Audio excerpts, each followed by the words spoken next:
Chapter 82. Ji Tianqing rode the carriage and left the city square, heading back to the Ji mansion. The carriage passed through several streets, but it suddenly stopped when it entered a tree-lined path. Puzzled, he lifted the curtain and was about to ask the coachman what was going on when he looked up and saw a woman in a white dress standing in front of the carriage. Although he could only see the back of the woman in the white dress and her long black hair that reached her waist, he could still recognize her. However, he recognized that the woman in the white dress was Yunyao just by looking at her slim back. Ji Tianqing hurriedly got out of the carriage and instructed the coachman, "Wait for me here. I'll be back soon." He walked behind Yunyao and asked with a smile, "Miss Yunyao, may I know why you're waiting for me here?" Yunyao turned around and looked at him. She said calmly, "I have something to ask you, but this isn't the place to talk. Come with me." After that, Yunyao led him away from the tree-lined path and entered a house not far away. The door of the house was tightly shut. The courtyard was old and dilapidated, and it was covered with weeds. It was obvious that no one lived here. The courtyard was silent. The two of them were not afraid of being disturbed or eavesdropped when they talked here. The two of them stood under a big tree in the courtyard.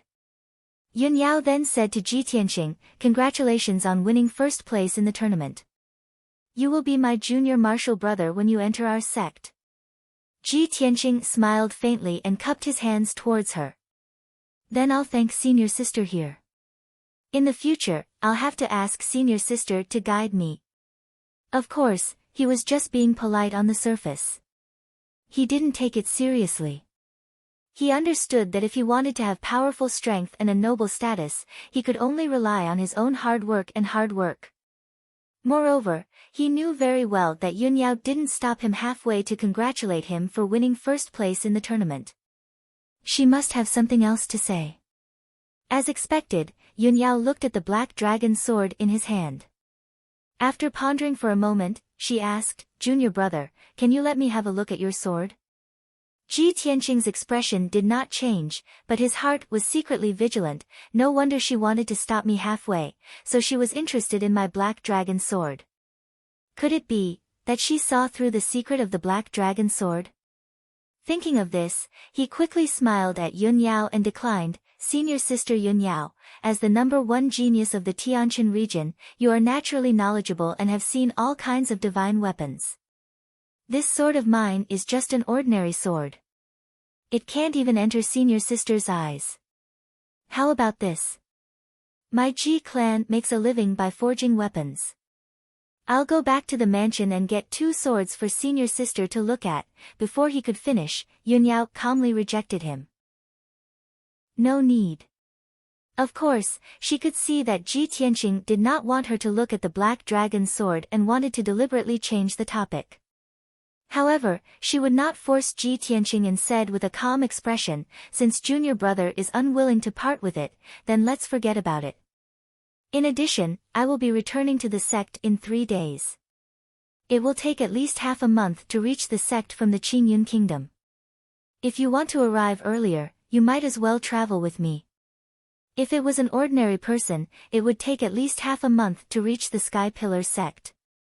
However, Yunyao could fly thousands of miles in a day on the spirit crane and return to the sect in 3 days. If he could ride the spirit crane with this peerless beauty to the Sky Pillar sect, how pleasant and enviable would that be? If it was anyone else, they would not refuse such good fortune. However, Ji Tianqing shook his head and explained, "Thank you for your kindness, senior sister, but I still have some matters to deal with at home. I will be delayed for a few days, so I won't be traveling with senior sister." Yunyao nodded slightly, "All right, then you deal with your family matters first. After dealing with the mundane matters, set off as soon as possible. Don't miss the deadline." "Thank you for your reminder, senior sister. Then I will take my leave." Ji Tianqing still maintained a smile, cupped his hands to her, and then left the dilapidated house. Yunyao looked at his back as he left, and the corners of her mouth suddenly evoked a very faint smile. It was so beautiful that it was suffocating. "The more you try to hide it, the more certain I am," she murmured to herself before leaving the dilapidated house. Ling Mansion, in a small courtyard with a quiet environment. Madame Ling was sitting under a tree, looking at things and thinking of her daughter, Ling Yunfei's death. She kept wiping her tears. Ling Sihai sat beside her and comforted her in a low voice. Suddenly, the sound of hurried footsteps came from the entrance of the small courtyard. A guard rushed into the small courtyard and shouted anxiously, "Family head. Something bad has happened." Ling Sihai immediately turned his head and angrily glared at the guard. He shouted, "What's the matter? Why are you so panicked?" The guard quickly came to his side and respectfully reporting to master, "This subordinate just received news that the sky-bearing sex entrance competition has ended. Damn that Ji Tianqing, he actually defeated the little prince Ji Ling and entered the sky-bearing sect as first place in the competition." Suddenly hearing this news, Madame Ling also stopped sobbing.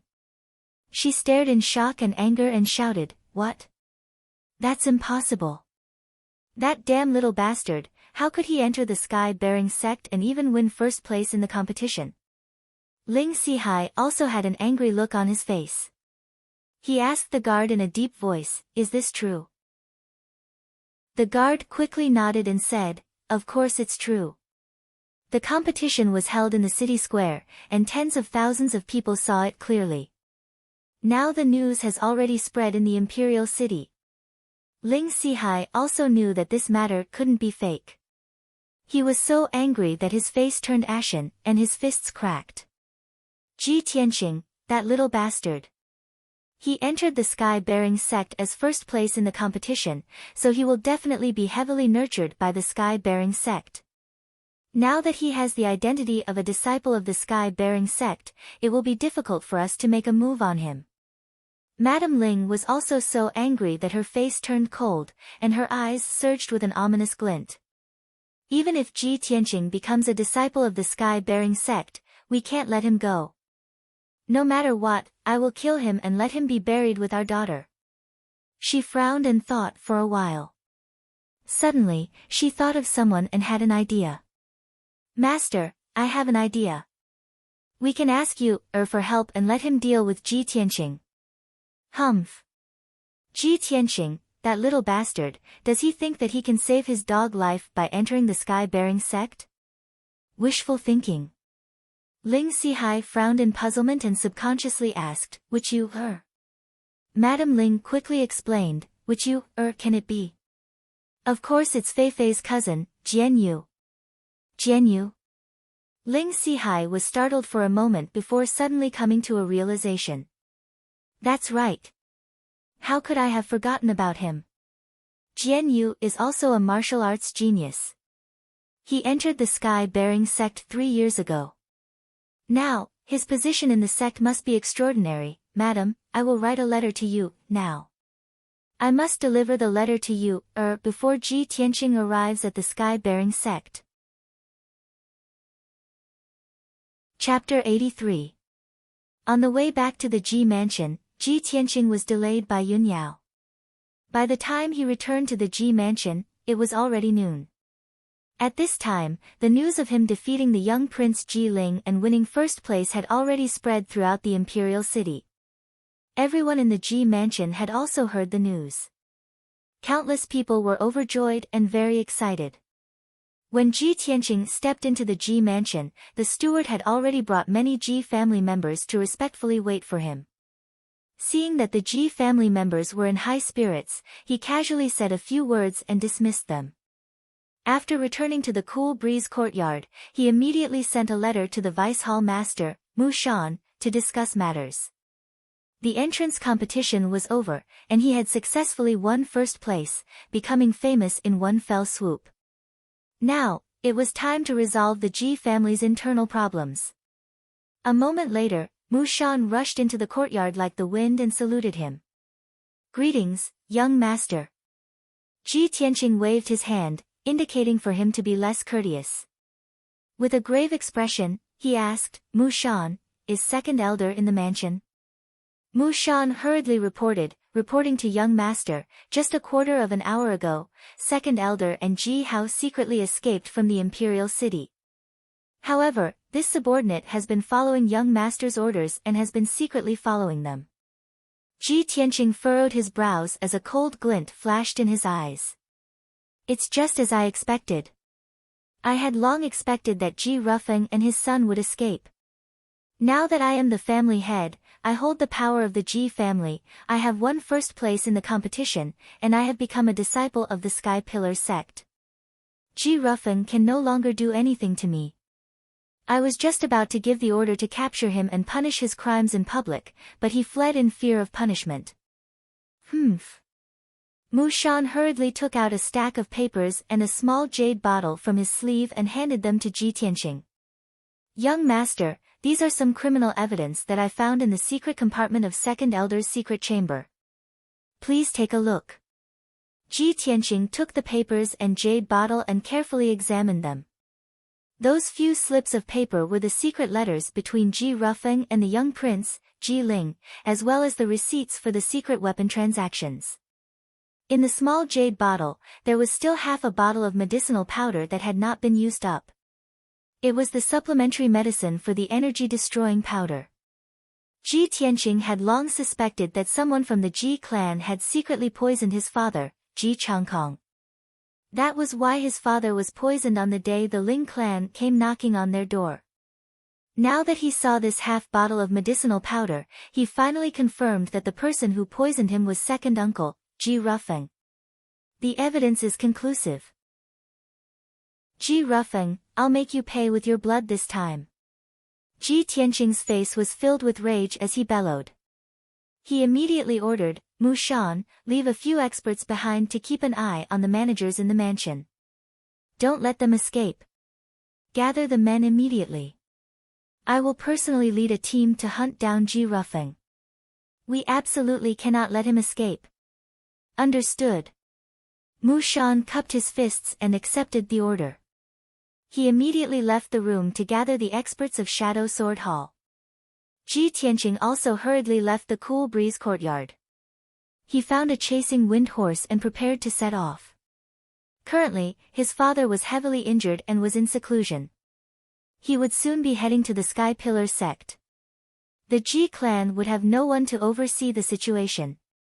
If Ji Rufeng made a comeback, no one in the Ji clan would be able to stop him. Therefore, Ji Tianqing had already made up his mind to eliminate Ji Rufeng no matter what. If this internal trouble was not eliminated, the Ji clan would never have a day of peace. A moment later, Ji Tianqing led Mu Shan and the 6 experts of Shadow Sword Hall out of the Ji mansion. The group left the imperial city and chased westward as fast as lightning. Every 2 hours, Mu Shan would receive a secret message from his subordinates using swift-winged birds to learn about Ji Rufeng's whereabouts and news. Unknowingly, 6 hours had passed. The sun had already set and the curtain of night was about to fall. At this time, Ji Tianqing, Mu Shan, and the others had already chased for more than 300 miles. They were far away from the imperial city and had entered Yuzhou. Obviously, Ji Rufeng had also discovered that someone was chasing after him. Not only did he run for his life without stopping, but he also fled into the mountains in order to shake off his pursuers. 2 hours later, Ji Tianqing, Mu Shan, and the others finally caught up to Ji Rufeng. In the darkness of the night, on top of 1,000 Zhangtal mountain, Ji Rufeng, Ji Hao, and 4 other guards in leather armor were standing in the open space with their backs against each other in a defensive formation. The horses that the 6 of them rode had long been abandoned at the foot of the mountain. Ji Rufeng's appearance was somewhat disheveled. His clothes were soaked in sweat and his eyes were glaring angrily, flashing with a frightening light. Like the 4 bodyguards, he gripped his profound weapon saber and sword tightly and stared murderously at the Shadow Sword Hall experts around him. Ji Hao's face was ashen. He hid in the crowd with a frightened look in his eyes, trembling all over. 8 Shadow Sword Hall experts spread out and surrounded them, approaching step by step. Ji Tianqing strode into the field with Mu Shan and stopped 10 meters away from Ji Rufeng. He looked coldly at Ji Rufeng and shouted in a low voice, "Ji Rufeng, you're guilty of so many crimes. Do you still think you can escape?" Ji Rufeng stared at Ji Tianqing with a gloomy face. He pretended to be angry and shouted, "Ji Tianqing, I only went to Yuzhou to take care of family business. Why did you send people to kill me?" Seeing his reaction, Ji Tianqing immediately sneered and said, "Ji Rufeng, you're about to die and you still want to play dumb? You sent assassins to assassinate me. According to the Ji family's rules, assassinating the family head's legitimate son is a capital offense. You wantonly destroyed the Ji family's foundation and secretly traded large amounts of profound weapon equipment with the young prince. This is also a capital offense. Also, you colluded with the Ling family and secretly poisoned the family head. You murdered the family head. This is also a capital offense. Ji Rufeng, you've committed 3 major crimes. No matter which one, I can kill you on the spot." Ji Rufeng's expression changed drastically.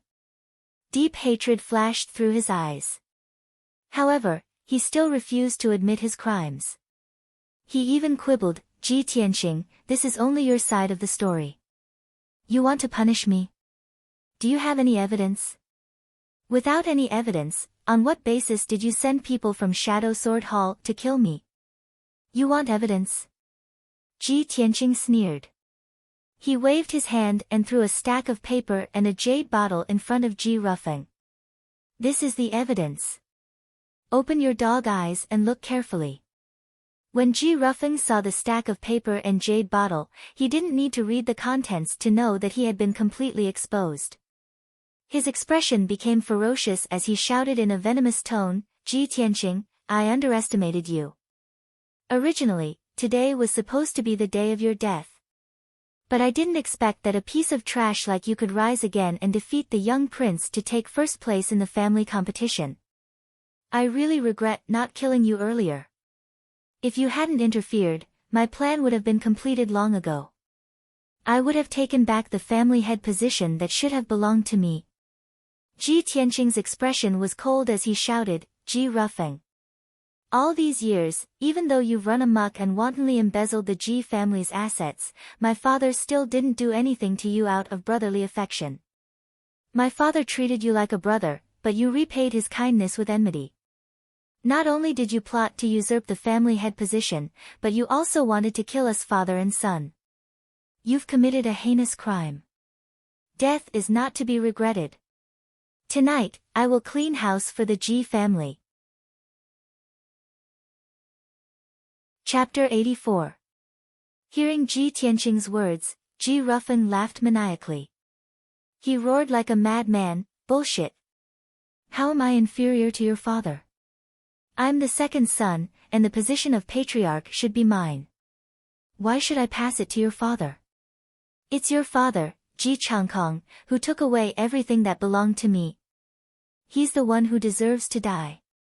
Ji Tianqing frowned, and a cold light flashed in his eyes. "Ji Rufeng, you've lost your mind and your mind. Cut the crap. Take your head and accept your punishment." With that, he waved his hand and ordered Mu Shan, "Do it." Mu Shan accepted the order and leaped toward Ji Rufeng. He waved his sword, and cold light filled the sky. The 8 Shadow Sword Hall experts also attacked, surrounding Ji Rufeng's 4 guards. Instantly, sword light flashed within a 20-meter radius, and a fierce wind blew. The sword light brought with it a violent and fierce wind that spread in all directions, sweeping up the fallen leaves on the ground and sending sand and stones flying. The dazzling cold light illuminated the dark night. Ding ding dang dang, after a series of clanging sounds of swords colliding, the battle ended. Although Ji Rufeng's 4 trusted guards were at the first or second level of the Mystic Enlightening Realm, they could not withstand the attacks of the Shadow Sword Hall experts. Both sides had only exchanged a few blows before the 4 guards were killed by the Shadow Sword Hall experts. They lay on the ground covered in blood, turning into corpses. Ji Hao was even more vulnerable.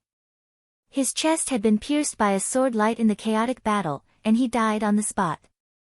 Ji Rufeng was still alive, but he was also covered in wounds. The sword in his hand had been snatched away, and Mu Shan had a sword pressed against his neck. Ji Tianqing walked in front of him and shouted with a gloomy face, "Ji Rufeng, you can say your last words now." Ji Rufeng's blood-stained face revealed a sinister smile filled with resentment. "Ha ha ha.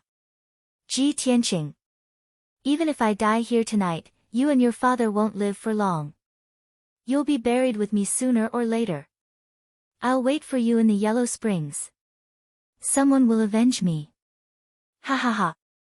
With that, Ji Rufeng laughed maniacally. "Then go to hell." Ji Tianqing coldly shouted, waving his sword and piercing his throat. Ji Rufeng immediately stopped breathing. His eyes were still wide open as his body fell to the ground with a plop. The mountain peak fell into silence. The night wind blew, dispersing the smell of blood on the ground. "Deal with these corpses," Ji Tianqing ordered Mu Shan before walking towards Ji Hao's corpse. Ever since he caught up with Ji Rufeng and his son, Ji Hao had been trembling in fear. He hadn't said a single word, which seemed somewhat abnormal. He had specially observed Ji Hao just now and realized that Ji Hao's build and height were somewhat different from what he remembered. Ji Tianqing could not help but suspect that there was something wrong with this Ji Hao. He came to the side of Ji Hao's corpse and used his sword to pry open the hair covering his face, carefully observing Ji Hao's face. After a while, Ji Tianqing suddenly noticed something and frowned. "Mu Shan, check Ji Hao's body and see if he was in disguise." Mu Shan immediately understood what he meant and hurriedly squatted down to examine Ji Hao's face. He stretched out 2 fingers and searched Ji Hao's face for a while before ripping off a human skin mask. Instantly, a dark and ordinary face appeared in front of everyone. Ji Tianqing looked at the unfamiliar face with a cold glint in his eyes. He said hatefully, "It really is a substitute. Damn that Ji Rufeng, what a scheming old fox. He had already found someone to disguise himself as Ji Hao and fooled us all." Mu Shan knelt down on one knee in shame and apologized to Ji Tianqing. "Young master, it is my negligence. I was careless and was fooled by a substitute, allowing Ji Hao to escape. Young master, please allow me to redeem myself. I will immediately send people to investigate. We must capture Ji Hao." Ji Tianqing thought for a while and nodded. "This matter cannot be delayed. Send people to investigate immediately. Remember, capture him alive." "Yes, young master." Mu Shan cupped his fists and immediately ordered the experts of the Shadow Sword Hall to start the operation. After he passed down the order and arranged the men, the corpses on the mountain peak were also dealt with. Ji Tianqing led everyone away from the mountain peak and returned to the imperial city. The next day, noon, the Ji Mansion's main hall. Ji Tianqing sat on the seat of the patriarch. Today, he was going to clean up the internal problems and reorganize the Ji family. Mu Shan stood beside him with a sword in his hand, looking like a murderous god. On both sides of the main hall sat Grand Elder Ji Dajiang, 4 managers with different surnames, and a few elders and elders of the Ji family. Third Elder Ji Changhe and 5 other managers with the surname Ji were forced to kneel in the middle of the main hall by the experts of the Shadow Sword Hall. Ji Tianqing took out all kinds of evidence and listed the crimes of the 5 managers with the surname Ji. Then, he announced the punishment in front of everyone. Remove the 5 managers with the surname Ji from their positions and confiscate all their family assets. Then, all 5 of them will be expelled from the Ji family and their names will be erased from the genealogy. From now on, these 5 people would no longer be the powerful managers of the Ji family. They would be reduced to penniless paupers. Moreover, they would be expelled from the Ji family and their names would be erased from the genealogy. Even after death, they would not be able to enter the Ji family's ancestral hall. To them, this was undoubtedly the most reasonable punishment. Ji Tianqing's announcement was like a bolt from the blue to the 5 managers with the surname Ji. They were dumbfounded on the spot. After regaining their senses, the 5 managers beat their chests and stamped their feet. They repeatedly kowtowed and begged Ji Tianqing to be lenient and forgive them. There were even 2 managers who wailed in front of everyone and slapped themselves in front of Ji Tianqing to express their remorse. However, what happened in the main hall a few days ago was still vivid in his mind. How could Ji Tianqing forgive them? At that time, these 5 managers had helped Ji Tianqing seize power and put pressure on Ji Tianqing. How repulsive were their faces. Now that things had progressed to this point, even if they wept bitterly and begged for mercy and repented, Ji Tianqing would not be merciful. After dealing with the 5 managers with the surname Ji, Ji Tianqing dealt with the 3rd uncle, Ji Changhe. 3rd elder Ji Changhe colluded with 2nd elder Ji Rufeng to embezzle the Ji family's assets and fill their own pockets. They committed all kinds of evil deeds. Ji Changhe. Since you are my father's biological brother, I will give you a lighter punishment. From today onwards, Ji Changhe will be stripped of all his positions and will not interfere in any of the Ji family's matters. Furthermore, Ji Changhe will be imprisoned in the long bamboo courtyard. He will not be able to take a step out of the courtyard for the rest of his life. If Ji Changhe violates the above punishment in the slightest, he will be executed on the spot. After announcing the punishment, Ji Tianqing stared coldly at Ji Changhe and asked, Ji Changhe, do you have anything else to say? The current Ji Changhe did not have the arrogant and complacent attitude he had a few days ago. His hair was disheveled and he cut a sorry figure. His empty eyes were filled with despair and anger. He raised his head to look at Ji Tianqing and sneered with a sinister expression. Ha! Ji Tianqing, the winner is king and the loser is a bandit. I have nothing to say. I just didn't think that 2nd brother and I would have underestimated you.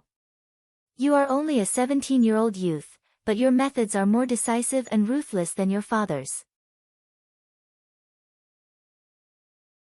Chapter 85. After dealing with Ji Changhe and the 5 Ji clan heads, the internal strife of the Ji clan was finally completely eliminated. Ji Tianqing had avenged himself and his father, and also completed his father's task of protecting the Ji clan's 100 years of foundation. Of course, the removal of the 2 elders and the 5 clan heads would temporarily affect the Ji clan's businesses and properties. Ji Tianqing did not have many people under his command, only the Shadow Sword Hall and the 4 clan heads with different surnames. He had no choice but to carry out his duties as the clan head, working hard every day for the Ji clan's businesses and properties, formulating various plans, and finding ways to restore the Ji clan's businesses. Unknowingly, 3 days had passed. In these 3 days, he was unusually busy. In order to quell the aftermath of the Ji clan's internal strife, it could be said that he was mentally and physically exhausted. Fortunately, the Ji clan's properties covered more than half of the imperial Qing dynasty, and there were many capable people under his command. He promoted a few trustworthy new clan heads, and formulated several plans and rules based on the Ji clan's current situation, and finally stabilized the Ji clan's turbulent situation. According to his estimation, the Ji clan would return to normal in at most a month, and would be as prosperous as before. Early in the morning, Ji Tianqing woke up and was washing up when Haner's voice came from outside his room. Eldest young master, master has just finished his closed-door training, and he wants you to see him. I'll go now. Ji Tianqing responded and quickly walked out of Qingfeng courtyard, heading towards his father's residence. When he arrived at Sanchong courtyard, Ji Tianqing just entered the room and saw his father sitting by the bed, talking to Mu Shan in a low voice. Seeing him enter the room, Ji Changkong immediately revealed a gratified smile and waved to him, Tianqing, come over quickly. Seeing that his father's complexion had recovered, Ji Tianqing felt a little comforted. He quickly went forward and bowed, asking with concern, Father, you've been in closed-door training for a few days, how are your injuries? Ji Changkong nodded slightly and said in a calm tone, the poison of the energy-destroying powder has been mostly removed. Father's injuries have stabilized, and there are no major problems for the time being.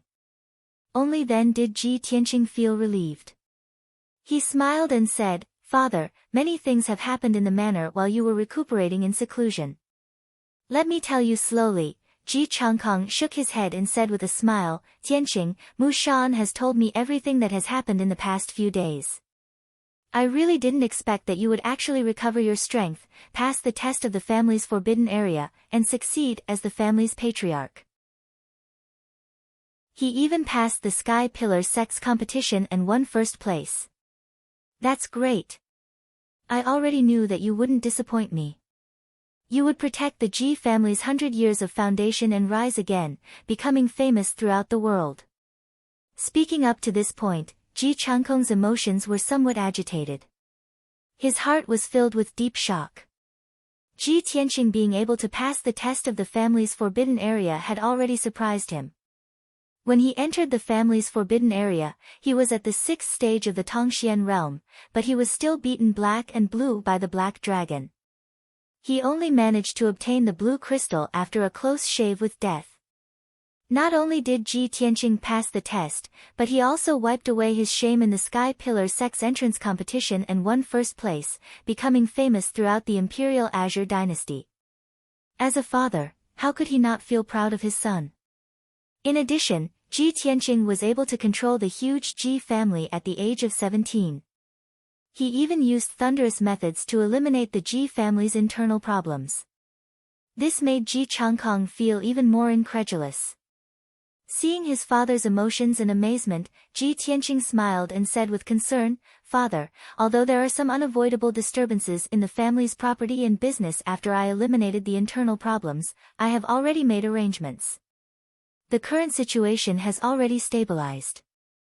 At most, it will take 2 months for us to recover. Father, you are the pillar of the Ji family. During this time, you should focus on recuperating. You must recover your injuries and strength as soon as possible." Ji Changkong waved his hand and said with a smile, "Tianqing, you don't have to worry about me. I know the extent of my injuries. I know that you are wholeheartedly pursuing the peak of martial arts. Your lifelong goal is to enter the Sky Pillar sect to cultivate. You don't have to worry about the future. You can go to the Sky Pillar sect to cultivate at ease. I will take care of the family's mundane matters. You don't have to worry about these trivial matters." Ji Tianqing was still worried and asked worriedly, "Father, your injuries haven't healed yet. What if the Ling family makes a comeback and retaliates?" Ji Changkong pointed at Mu Shan beside him and said with a smile, "Just now, I had Mu Shan pass down the order to recall 16 Shadow Sword Hall experts to guard the Ji residence. With Mu Shan and the 16 Shadow Sword Hall experts, the Ji residence will be safe. The Ling family won't dare to make a move against me." Ji Tianqing thought for a moment and nodded, "That's good. Then I will go back and prepare. We will leave for the Sky Pillar sect in 5 days." With this matter settled, the father and son chatted for a while more before Ji Tianqing took his leave. Half an hour later, Ji Tianqing returned to the cool breeze courtyard. Just as he walked to the door, he heard 2 voices coming from inside the room. They were talking in low voices. "Humph. Old Ji is really not a good friend. He's been busy with the Ji family's matters these past few days and hasn't made anything good for me. I have to steal food personally to eat." The one who spoke was naturally the little ice fox, Qian Yu. Yes. Little fox, you are still the smart one. A few days ago, I helped old Ji fight and used up a lot of energy. My body is in a terrible state. I need to eat more to replenish my body." Ji Tianqing was very familiar with this voice. It was the little black dragon's voice. "Hey! Little black dragon, don't eat so fast. Leave some for me. Damn it. That roasted chicken is mine. Give it back to me." Qian Yu's voice sounded again. It was unclear that she still had food in her mouth. Ji Tianqing frowned and immediately pushed open the door. He saw that the round table in the room was filled with all kinds of delicious food. There were all kinds of fresh fruits and delicious dishes, as well as roasted chicken, roasted duck, and roasted lamb legs. The food was piled up like a small mountain. Qian Yu and the little black dragon's claws were holding on to the food. They were eating heartily, grease dripping from their mouths. When Ji Tianqing walked into the room, Qian Yu was reaching out with its little claws, trying to snatch a golden roasted chicken from the little black dragon's hands. The two of them heard the door open and stopped at the same time. They turned their heads to look at the door. Ji Tianqing looked at the two of them with a strange expression. He pretended to be angry and said, "Wow, the two of you are stealing food behind my back." The little black dragon hurriedly swallowed half of the chicken leg in its mouth. Then, with a whoosh, it turned back into the black dragon's sword and wormed its way into the scabbard hanging on the wall. Qian Yu hurriedly wiped the grease from its little mouth and smiled. "Old Ji, don't be angry. I didn't mean to steal food." It rolled its eyes and pointed its little claws at the black dragon's sword hanging on the wall. It said righteously, "It was the little black dragon who wanted to eat and instigated me to steal food from the kitchen. It has been complaining to me for the past few days. It said that it used up a lot of energy to help you fight in the arena that day. It even hurt its waist and needed to eat to replenish its energy." The black dragon's sword hanging on the wall swung twice. The little black dragon's sullen voice sounded. "It wasn't me. It has nothing to do with me. Little Fox, it was Hungry Fox who complained first." Hungry Fox complained first. Ji Tianqing was amused by the little black dragon's words. This sentence is concise and comprehensive, and it's accurate. Hee hee. Chapter 86. Seeing that Qian Yu still wanted to argue, Ji Tianqing waved his hand. "All right, stop arguing. Eat as much as you want. If it's not enough, I'll get the kitchen to send more. I'm preparing to go into seclusion to cultivate for a few days. During this time, you two should behave yourselves. We'll be going to the Sky Pillar sect in a few days." After Qian Yu and the little black dragon finished eating, Ji Tianqing prepared to enter seclusion. But at this moment, Huan Er's voice came from outside the door. "Eldest young master, the little princess is here. Quickly come out and take a look." Huan Er's tone was a bit strange, causing Ji Tianqing to frown. He was somewhat puzzled. He hurriedly had Qian Yu return to the 100 treasures brocade pouch before opening the door and walking into the small courtyard. Huan Er was standing at the entrance of the small courtyard, respectfully welcoming the little princess. At the entrance of the courtyard, a delicate and cute figure wearing a light yellow dress entered Ji Tianqing's eyes. "Big brother Tianqing, I'm here." Ji Ke entered the courtyard with a smile as beautiful as a flower. Her footsteps were light and nimble, and it was clear that she was in an extremely good mood. Ji Tianqing smiled and nodded. He was about to step forward to welcome Ji Ke. However, when he saw a large group of guards following closely behind Ji Ke and carrying several boxes, the smile on his face immediately turned into confusion. "Ke, what are you doing now?" Ji Ke came to his side with a face full of joy. She intimately held his arm and directed the palace guards to carry the boxes into the room. "Big brother Tianqing, don't misunderstand. I'm not here to give you gifts this time. These boxes are all my luggage. I've decided to stay with you for a few days." "Ah."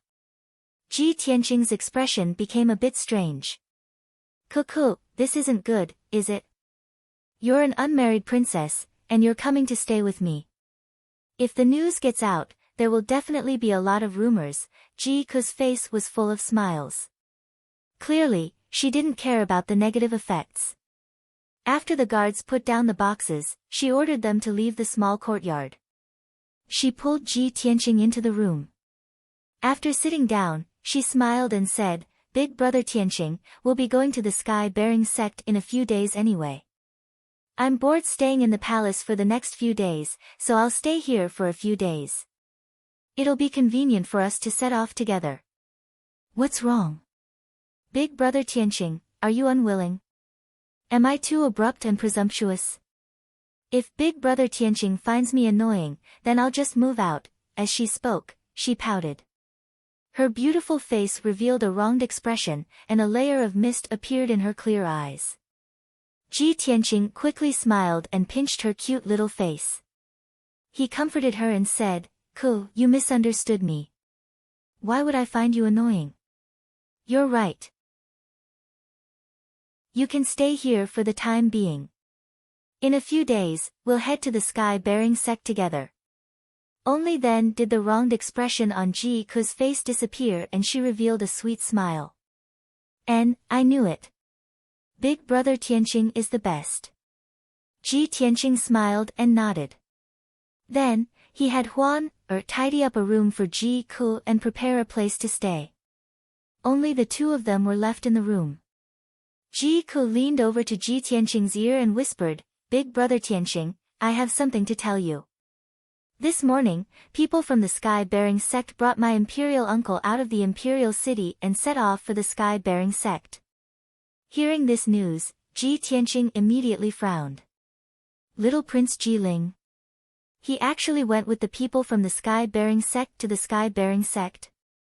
Ji Ku nodded. Her clear eyes were also filled with doubt. "That's right. I also don't understand why.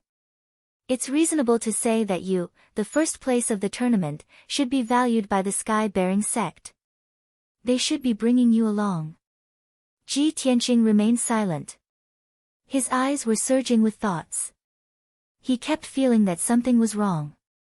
After a moment of silence, Ji Ku suddenly thought of something. Her expression couldn't help but change slightly. She lowered her voice and said, "That's right, big brother Tianqing, I remembered something. Previously, I inadvertently heard that the 3 disciples from the sky-bearing sect came to our Imperial Azure Dynasty not only to supervise the tournament, but also to complete a mission. They seem to be looking for someone and my Imperial uncle is the person they're looking for. Big brother Tianqing, do you think it's because of this?" Ji Tianqing nodded slightly and said with a solemn expression, "It should be. But why is Ji Ling the person they're looking for?" Ji Ku frowned and shook her head. "I also don't understand why. Perhaps when we reach the sky-bearing sect, we'll know what's going on." Following that, Ji Ku chatted with him for a while more before preparing to return to her room to rest. Ji Tianqing hurriedly urged, "Ku, I'm preparing to go into seclusion to cultivate for a few days. We'll set off in 5 days. It'll take at least half a month from the Imperial Azure Dynasty to the sky-bearing sect. The journey is long and bumpy. You should rest well these few days." Ji Ku nodded obediently to show that she understood.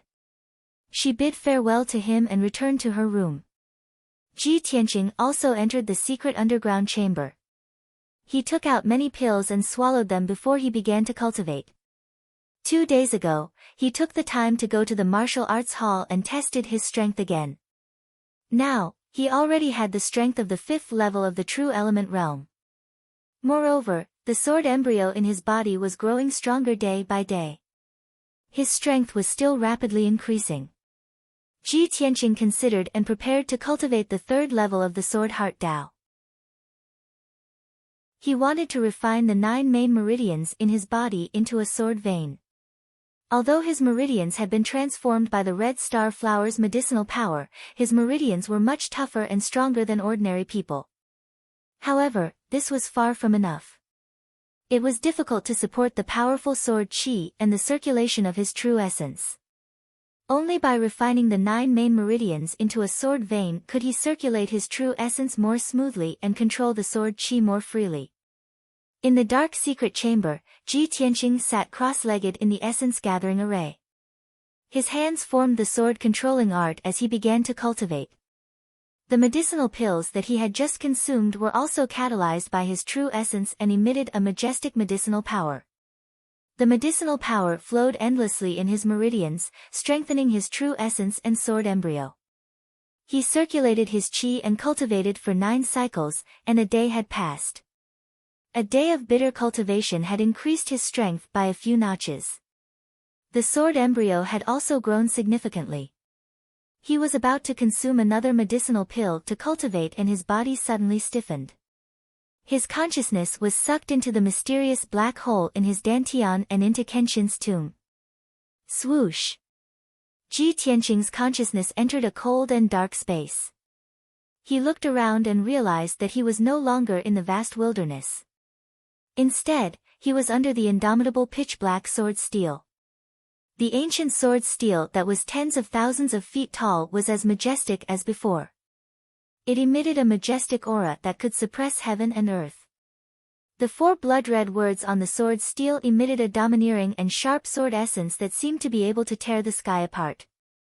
Ji Tianqing immediately understood that the sword soul, the burial of heaven, must have pulled his consciousness into Kenshin's tomb and brought him here. Chapter 87. Ji Tianqing looked up at the ancient sword steel and asked calmly. Senior Burial of Heaven, did you summon me here? Burial of Heaven's voice immediately sounded from the ancient sword steel. It was still as powerful and distant as usual. Yes. Ji Tianqing nodded and asked again, Senior Burial of Heaven, may I ask why you summoned me here?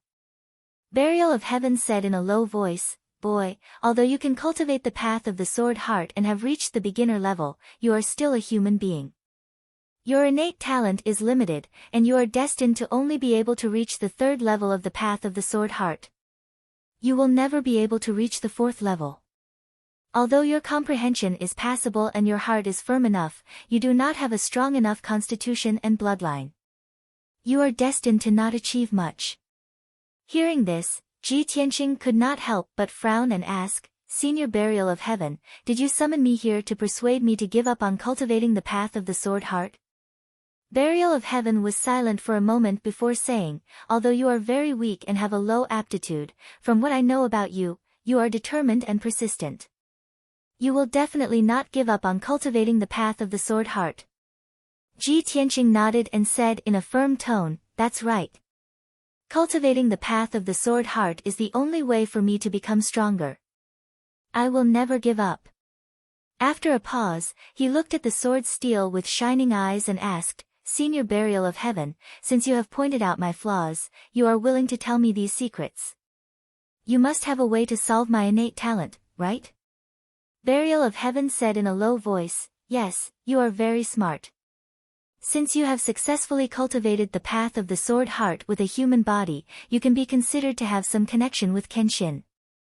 I can help you solve your innate talent flaw. Kenshin once stepped into the Tianqin domain and left an opportunity in the Star Ancient Realm. That's a drop of Kenshin's divine blood sealed within the heavenly astral bead. If you can find the heavenly star bead and obtain that drop of divine blood, you'll be able to fuse with the Kenshin bloodline and solve the flaw of your innate talent. You'll also be able to successfully cultivate the supreme sword Tao of Kenshin. Hearing this, Ji Tianqing's eyes shone brightly, his heart filled with anticipation and desire. Ancient Star Realm. Divine Blood. Heavenly Star Bead. Thank you, Senior Burial of Heaven. I'll remember this. He knew very well that the supreme sword Tao that the sword soul Burial of Heaven mentioned was not only the sword heart Tao, but also a higher level sword Tao absolute art. If he could obtain the god's blood in the heavenly star bead, not only would he be able to make up for his innate flaws, but he would also be able to cultivate a more profound sword Tao. How could he not be excited? How could his blood not boil? However, Ji Tianqing quickly calmed down as his heart was filled with worry. The ancient star realm is the most mysterious and peculiar ancient realm in the Tianqin region. Legend has it that it's a cultivation holy land created by an ancient almighty. It's like a small world. The Sky Pillar sect and the 7 top sects of the Tianqin region are all located in the ancient star realm, and they each occupy a spirit vein treasure land. With my current strength, searching for the heavenly star bead in the ancient star realm is undoubtedly like searching for a needle in a haystack. I'm afraid I won't be able to find it in my lifetime, right? The sword soul Burial of Heaven told me this news. Although it's exciting, it's just an illusion. It can only be a fantasy. At this moment, the sword soul Burial of Heaven spoke again. Kid, aren't you going to the Sky Pillar sect in a few days? The Sky Pillar sect is in the ancient star realm.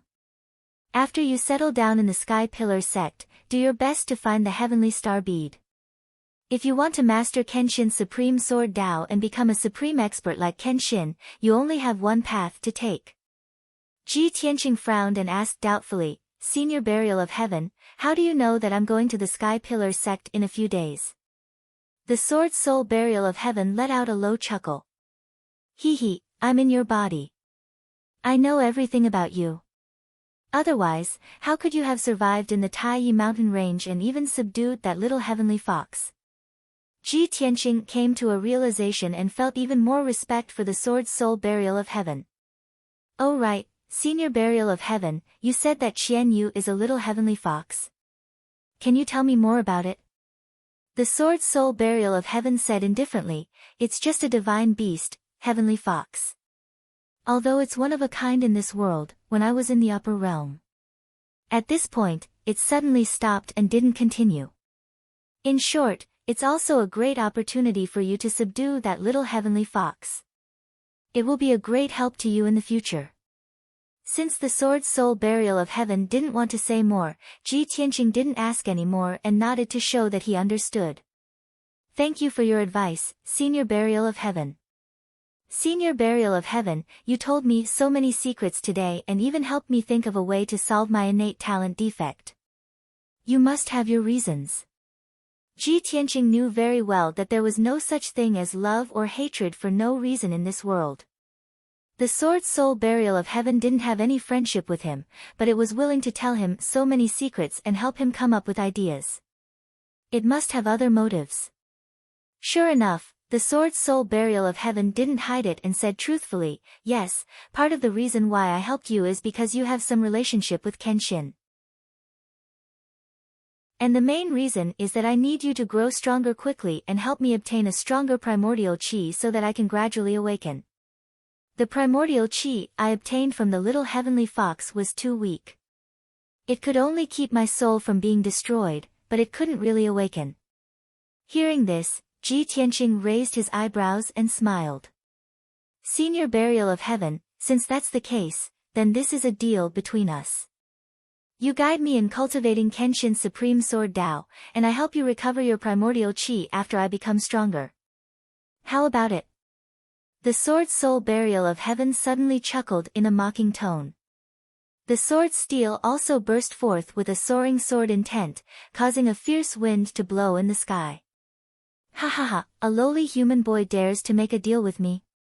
You're really an interesting little guy. Fine, I'll do as you say. This matter was settled.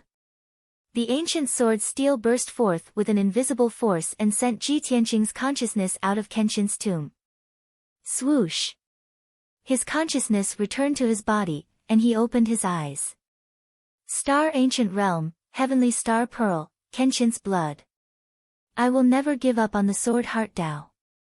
I will definitely find the Heavenly Star Pearl and obtain Kenshin's blood. Ji Tianqing clenched his fists and swore in his heart. After a long time, he finally calmed down and began to cultivate again. In the next 4 days, he cultivated in seclusion in the secret chamber and didn't show himself. It wasn't until the morning of the 5th day that he ended his cultivation and walked out of the secret underground chamber. At this time, his strength had increased a few times compared to before he went into seclusion, and he wasn't far from true energy stage 6. Today was the day he and the little princess Ji Ke set off. Please add me to the bookshelf. Please recommend me and give me tips. Thank you, brothers. Chapter 88.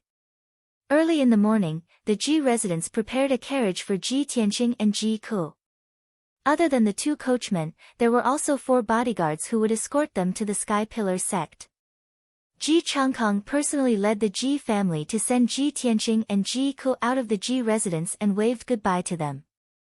The 2 carriages left the imperial city under the morning sun and headed north along the official road, kicking up a cloud of dust. Originally, Ji Tianqing and Ji Ke were in a separate carriage and their luggage was also in their respective carriages. The Ji family arranged it this way to avoid suspicion, and they also didn't dare to neglect the little princess. They couldn't let the precious little princess squeeze in the same carriage as Ji Tianqing, right? What kind of scandal was this? Where would the imperial family's face be? However, when the carriage left the imperial city, the little princess squeezed into Ji Tianqing's carriage and insisted on squeezing in with him. Her reason was very good. The journey to the Sky Pillar sect was so long and it was too boring to sit alone in a carriage. Of course, she needed someone to chat with to relieve her boredom. Ji Tianqing naturally couldn't bear to refuse her.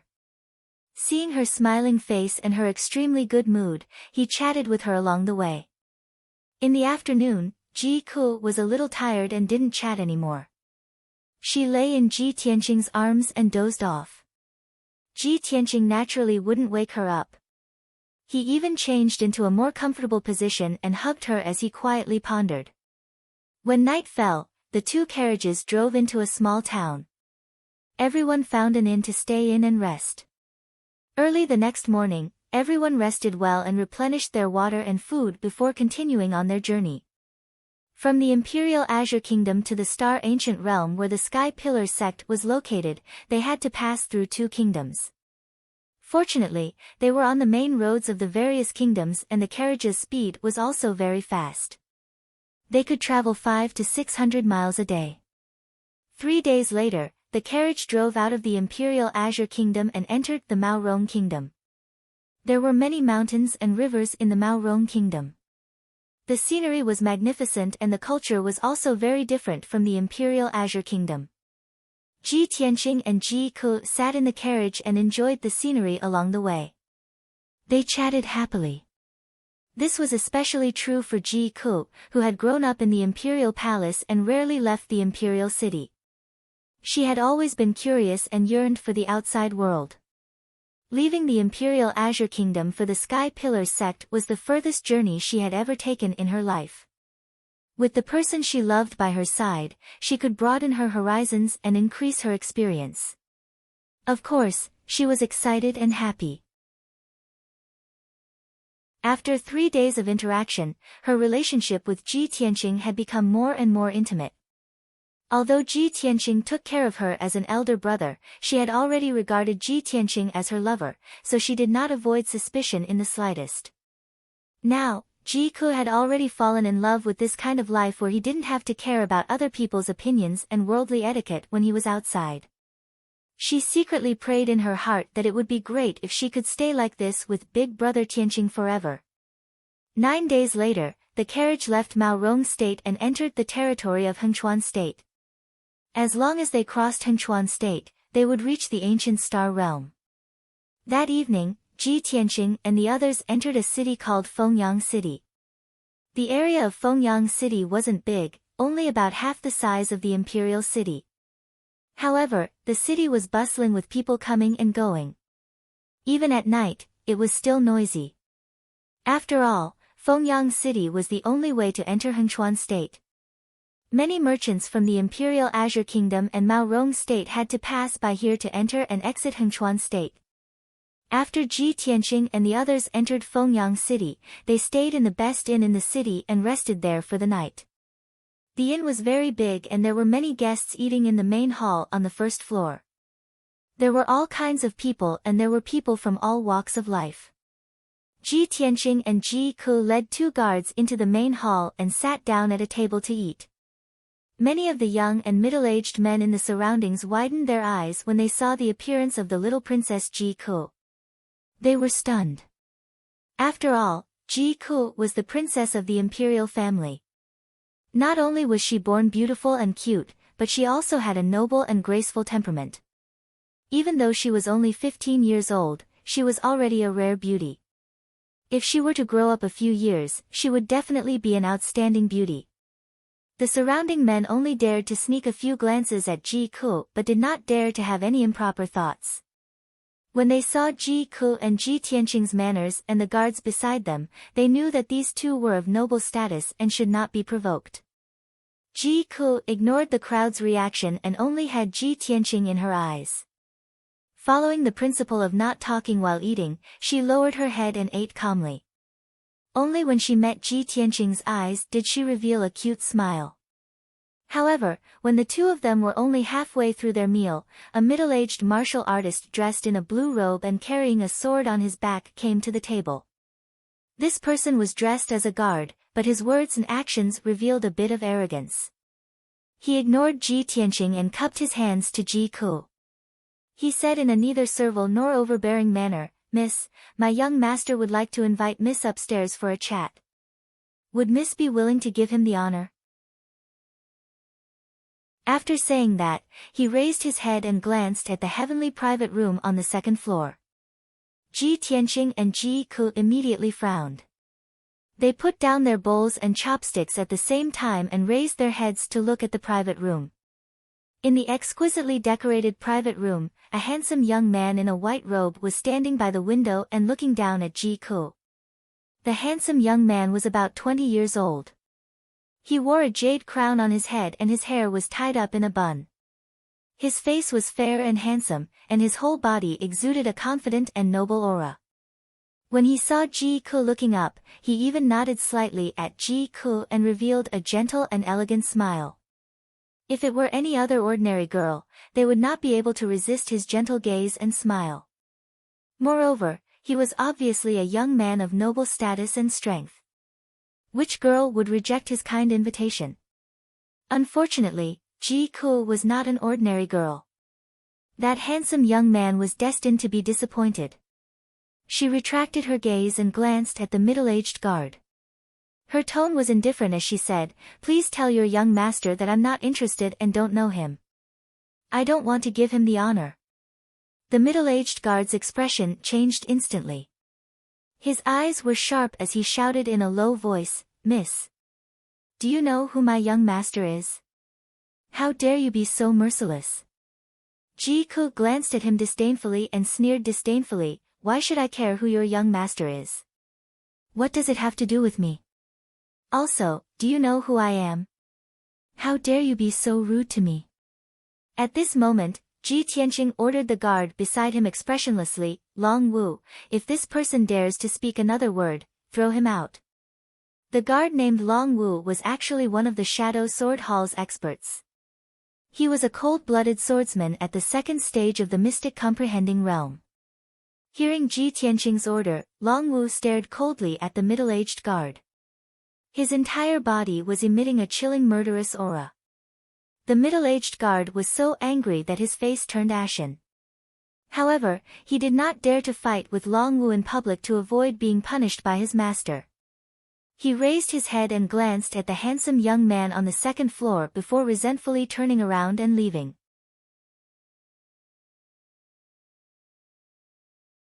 Chapter 89. In a private room on the second floor. The middle-aged guard stood respectfully at the door and reported Ji Ku's words to the white-robed young man. After he finished speaking, he added a few more words with anger still lingering in his voice. "Your Highness, you are the first prince of our Changfeng nation. How honorable is your identity. It is her honor that you are willing to invite her. I didn't expect that girl to be so rude." The white-robed young man sat at the table with a wine cup in one hand and his chin in the other. There was a sneer at the corner of his mouth. He pondered for a moment and muttered to himself, "Such a beautiful, cute, and intelligent girl. It's really rare to see such a person.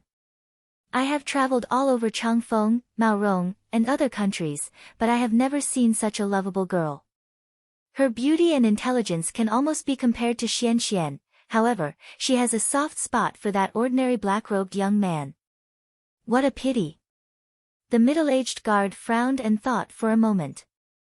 A cold light flashed in his eyes as he lowered his voice and said, "Your Highness, do you want me to teach that kid a lesson? Your subordinate will capture that girl later. Tonight, Your Highness can do whatever you want with her." He had done this kind of thing for the first prince before, and it was more than once. If he really wanted to do this kind of thing, he was very familiar with it. It was also because of this that he was highly regarded by the first prince and was brought along by his side. The first prince frowned slightly and pondered for a moment before waving his hand and saying, "No need. Let's put this matter aside for now. Go check how many silver notes we have with us. Prepare all the money. I will go to the Treasure Heaven Pavilion later. There will be a 10,000 spirit jade pillow in tonight's auction. It is said that this item has miraculous effects. It can regulate yin and yang qi and treat all kinds of illnesses. Xian has been tortured by extreme cold poison since she was young. If I get the 10,000 spirit jade pillow and give it to her, I think she will." The middle-aged guard cupped his hands and accepted the order. He quickly went to count the money in the luggage. In the hall on the first floor, Ji Tianxing and Ji Ke continued to eat. Ji Ke's mood was not affected even though he had been disturbed by a strange noble young master. The two of them were eating when they heard the guests at the nearby tables chatting idly, and their words were mixed with words like auction and Treasure Heaven Pavilion. Ji Ke listened attentively for a while and got the gist of it. She revealed an expression that was filled with interest as she said to Ji Tianxing, "Big brother Tianxing, I heard that the Treasure Heaven Pavilion in the city is going to hold an auction tonight. This is an annual grand event. The reason why the city is so lively tonight is most likely because of this auction. Shall we go and take a look?" Ji Tianxing frowned slightly and shook his head with a chuckle. "Cool, let's not join in the fun. When we were in the Imperial City, we've seen countless auctions. This Fengyang City is far less prosperous than the Imperial City. It's just an auction. There's no point in watching it." Even though Ji Ke yearned for it in her heart, seeing that Ji Tianxing didn't agree, she could only purse her small lips and resentfully say, "All right, I'll listen to big brother Tianxing." While the two of them were talking, a handsome youth at the neighboring table had been listening to their conversation with a smile on his face. This blue-robed youth was about the same age as Ji Tianxing. He had a tall and straight figure, a handsome face, and an imposing appearance. There were also two middle-aged martial artists standing at the side of the table. They were obviously his attendants and guards. After hearing Ji Tianxing's words, the blue-robed youth smiled slightly and said to Ji Tianxing, "This brother's words are incorrect. Brother, you might not know, but this Fengyang City is a place one must pass through to enter the Hengchuan Kingdom from the three neighboring kingdoms. It's also an important place for merchants to trade. The Treasure Heaven Pavilion is a large merchant company that has businesses all over the three neighboring kingdoms. The auction that they hold every year is a top grand event for the three neighboring kingdoms. Otherwise, there wouldn't be so many merchants and martial artists gathered in Fengyang City tonight." Ji Tianxing's brows raised as his eyes stared fixedly at the blue-robed youth, and he silently listened to the blue-robed youth without interrupting him. Ji Ke's beautiful eyes once again surged with yearning, and she was obviously slightly moved. When he saw this scene, the blue-robed youth stood up and walked over to Ji Tianxing's table to sit down, then he lowered his voice and said, "Brother, various priceless treasures have appeared in the past auctions, and most of them are treasures of heaven and earth that martial artists yearn for even in their dreams. Supposedly, the Treasure Heaven Pavilion will take out a rare and precious treasure to auction in tonight's auction, and it's a myriad spirit jade pillow. People who suffer from diseases or yin and yang disorder can be cured by this treasure. Women can sleep on this jade pillow and maintain eternal youth and beauty. It's even to the extent that martial artists can obtain twice the results with half the effort when cultivating and swiftly increase their strength. All in all, this treasure has extraordinary origins and miraculous effects." When he heard the words eternal youth and beauty, Ji Ke's eyes were instantly suffused with a crystalline light, and he impatiently wanted to go experience it. Ji Tianxing's expression was still calm, and his gaze carried a sense of scrutiny as he sized up the blue-robed youth. A complete stranger had actually taken the initiative to introduce the Treasure Heaven Pavilion's auction to him, and even described it in an extremely tempting manner. He couldn't help but be vigilant and suspicious. Could it be that this unfamiliar blue-robed youth is a shill of the Treasure Heaven Pavilion? The blue-robed youth obviously noticed Ji Tianxing's suspicion as well, and he wasn't embarrassed in the slightest, and he still had a hearty smile on his face. He cupped his hands to Ji Tianqing and Ji Ku, then he introduced himself. Brother, young miss, I'm Nie Hao, the grandson of Marshal Qianquan of Mao Rong Kingdom. When he mentioned his grandfather, Marshal Qianquan, his face naturally revealed a proud expression. Ji Tianqing immediately understood and returned a kind smile to Nie Hao. He cupped his hands in return and said, so it's the grandson of Marshal Qianquan, sorry for not recognizing you. Marshal Qianquan's name was Nie Qianquan, the Grand Marshal of Mao Rong Kingdom's troops and horses, and also the country's #1 general. Mao Rong Kingdom's imperial family was weak, and the emperor was muddle-headed and incompetent, but Marshal Qianquan was the mainstay of Mao Rong Kingdom and was deeply respected by the people. Marshal Qianquan had fought all his life, and his military achievements were splendid, and he rarely lost. It was his iron-blooded army that protected Mao Rong Kingdom's safety for 100 years, causing the surrounding countries to be fearful. Although Qingyun Kingdom and Mao Rong Kingdom had many frictions, the people of Qingyun Kingdom still respected Marshal Qianquan. Ji Tianqing saw that Nie Hao's bearing was extraordinary, and his speech and actions were open and candid, quite having the demeanor of a descendant of a general, so the suspicion in his heart was naturally dispelled. He exchanged a few words with Nie Hao and exchanged names, then he made an inviting gesture, asking Nie Hao to sit down and talk. After Nie Hao sat down, he opened his mouth and asked, Brother Nie, may I ask, how do you know so much about the Treasure Heaven Pavilion's auction? Nie Hao did not hide it, and laughed at himself, and said in a somewhat low tone, to be honest, I passed by Fengyang City this time and deliberately stayed for 2 days, just waiting for this auction. My father has been on the battlefield all year round to protect the territory, and he has suffered an injury that is difficult to heal for a lifetime, and he will not live for long. I heard the news that the Treasure Heaven Pavilion is going to auction the 10,000 spirit jade pillow, which can relieve my father's injury and allow him to live for a few more years, so I specially came to buy that 10,000 spirit jade pillow.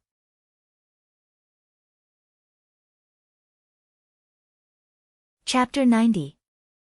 Nie Hao's feelings and experiences caused Ji Tianqing to empathize with him. His father, Ji Changkong, was also plagued by internal injuries and probably wouldn't live for long, so he was extremely worried about his father's injuries as well. Imperceptibly, the distance between him and Nie Hao was pulled closer.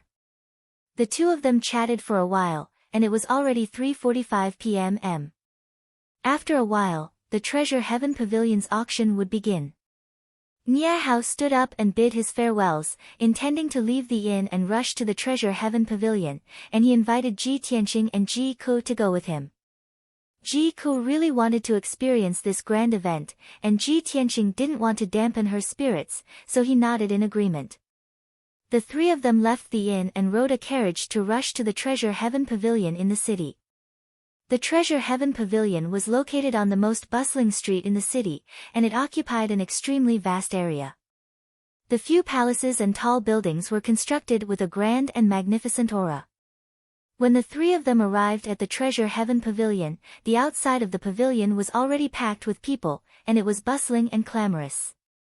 Merchants and martial artists from the surrounding countries, and numerous influential officials with extraordinary statuses entered the Treasure Heaven Pavilion's entrance in an endless stream.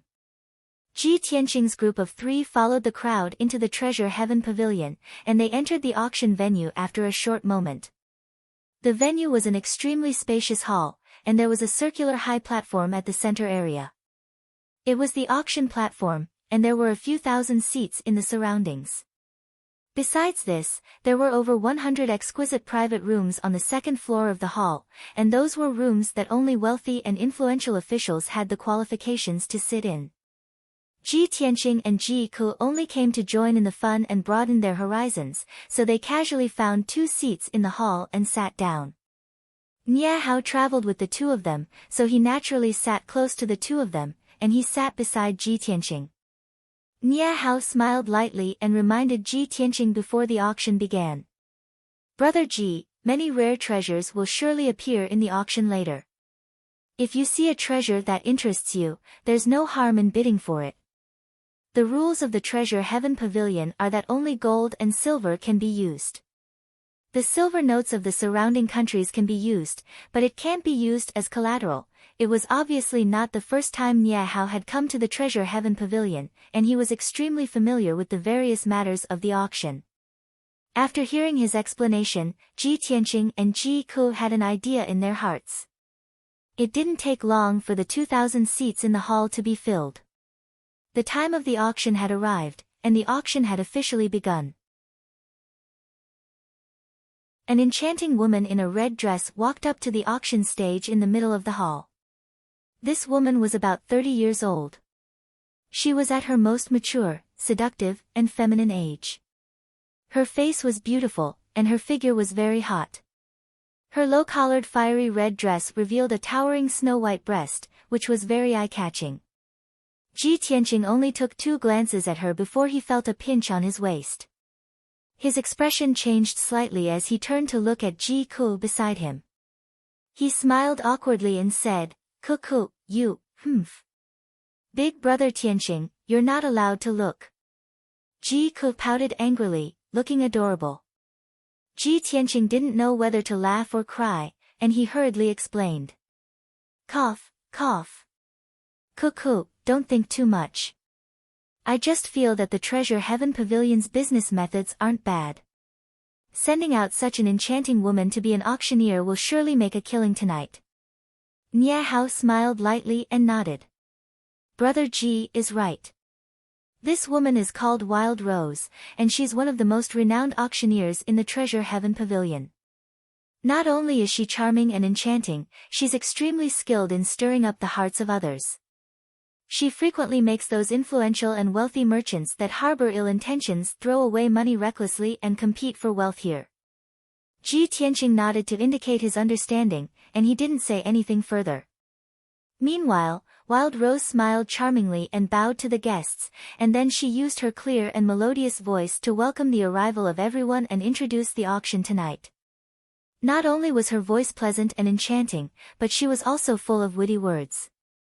A few sentences caused the atmosphere in the hall to become lively, and it caused the blood of countless people to boil and be filled with anticipation. In next to no time, the auction officially began. The first treasure was sent up to the auction stage by 2 guards, and Wild Rose opened the sandalwood box and withdrew a treasured sword with a brown sheath from the box. She had a light smile as she introduced. The first treasure of tonight's auction is a top-grade profound artifact treasured sword called Wind Shadow Sword. This treasured sword was personally forged by the Windhaven Kingdom's weapons forging grandmaster, OU, and it fused with a piece of wind lightning true gold, causing this sword to possess wind attribute spirit energy and possess extraordinary might. Starting the auction for the Wind Shadow Sword now. The starting price is 5 million, and every increment must not be less than 100,000. Sword Dao experts, a treasured sword befits a hero. What are all of you still waiting for? Wild Rose clearly explained the origins and effects of the Wind Shadow Sword in a few sentences, and she did her best to incite the emotions of everyone, praising this sword to the skies. Ji Tianqing was born into a family of weapons forgers, and he had his own knowledge and views towards this treasured sword. Every martial artist had their own innate attribute, and absorbing the spirit energy of heaven and earth to transform into true essence was also a corresponding attribute. However, the majority of martial artists' attributes were one of the 5 elements. For example, Ji Tianqing's innate attribute was metal, and his metal attribute's spirit energy was sharp and fierce. Therefore, his talent in sword Dao was extremely high. Other than the 5 elements, there were also wind, thunder, rain, fog, and other special forces in heaven and earth. These were almost impossible for human martial artists to possess. Therefore, weapons and equipment that contained these special forces were usually priceless and extremely expensive. Although this Wind Shadow Sword is not bad, I already have the Black Dragon Sword. No profound artifact or treasured sword can compare to the Black Dragon Sword, Ji Tianqing murmured in his heart, but he did not have any thoughts of bidding. Ji Ku and Nie Hao were also not interested in this treasured sword. Many martial artists and dignitaries in the hall were extremely interested in the Wind Shadow Sword, and they all began to bid. In just a few short minutes, the Wind Shadow sword was won by a sword Dao expert for a sky-high price of more than 7 million taels of silver. Following this, Wild Rose took out the second treasure and began the auction. This time, 3 supreme-grade black-level elixirs were auctioned. They were also made by a master alchemist and had the effect of increasing one's skills and cultivation. Everyone bid one after another. In the end, these 3 elixirs were won by a dignitary for a high price of 3 million taels of silver. The auction continued. The third, fourth, and fifth treasures appeared one after another. Most of these treasures were elixirs, weapons and equipment, formations, and so on. Occasionally, there were some unique treasures that were also related to martial artists' cultivation. Every treasure would be auctioned off by everyone, and in the end, it was won at an extremely high price. Ji Tianqing and the other 2 watched silently and did not bid. It was not until the 7th treasure appeared on the stage that Ji Tianqing's interest was piqued. He carefully observed the treasure. It was an ice dragon armor, which was also a supreme-grade profound artifact. It was said that it was forged from the scales of an ice dragon and the silk of a heavenly silkworm. This armor looked like a translucent thin shirt. It would be very light when worn, as if it was weightless. However, it was impervious to fire and water, and would not decay for thousands of years. Weapons below supreme-grade profound artifacts would not be able to break through the defense of this armor. Without a doubt, this ice dragon armor was a treasure that martial artists yearned for. Wearing it could save one's life at a critical moment.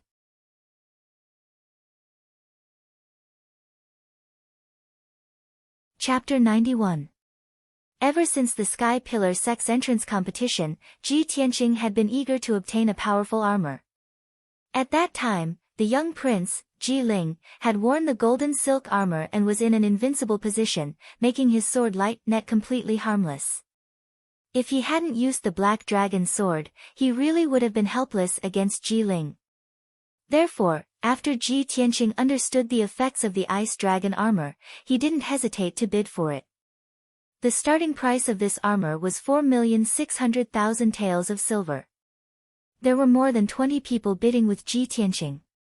They were either martial arts experts or wealthy merchants. After a quarter of an hour of bidding, the price of the ice dragon armor was raised to 8 million taels of silver. At this time, there were still 3 people who continued to bid. It was obvious that they were determined to obtain the ice dragon armor.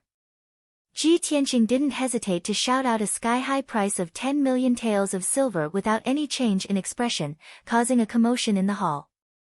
Although everyone present was either rich or noble, 10 million taels of silver was still a huge sum. Ordinary wealthy merchants might not be able to take out such a sum. The 3 people hesitated for a while, but in the end, they had no choice but to give up bidding. Ji Tianqing successfully obtained the ice dragon armor, but his expression was still calm, without the slightest bit of excitement or arrogance. Nie Hao silently looked at Ji Tianqing and Ji Ku, already having a plan in mind. Previously, in the inn, he and Ji Tianqing had exchanged names and could be considered acquaintances. However, Ji Tianqing and Ji Ku had only said their names and didn't reveal their identities. Now, Nie Hao saw that Ji Tianqing didn't even blink when he threw out 10 million taels of silver. Ji Ku was also indifferent to the sky-high price and didn't care at all. Of course, he could see that Ji Tianqing and Ji Ku's identities were extraordinary and not inferior to his. The auction continued. One after another, rare treasures were sent to the auction stage and then bought at high prices.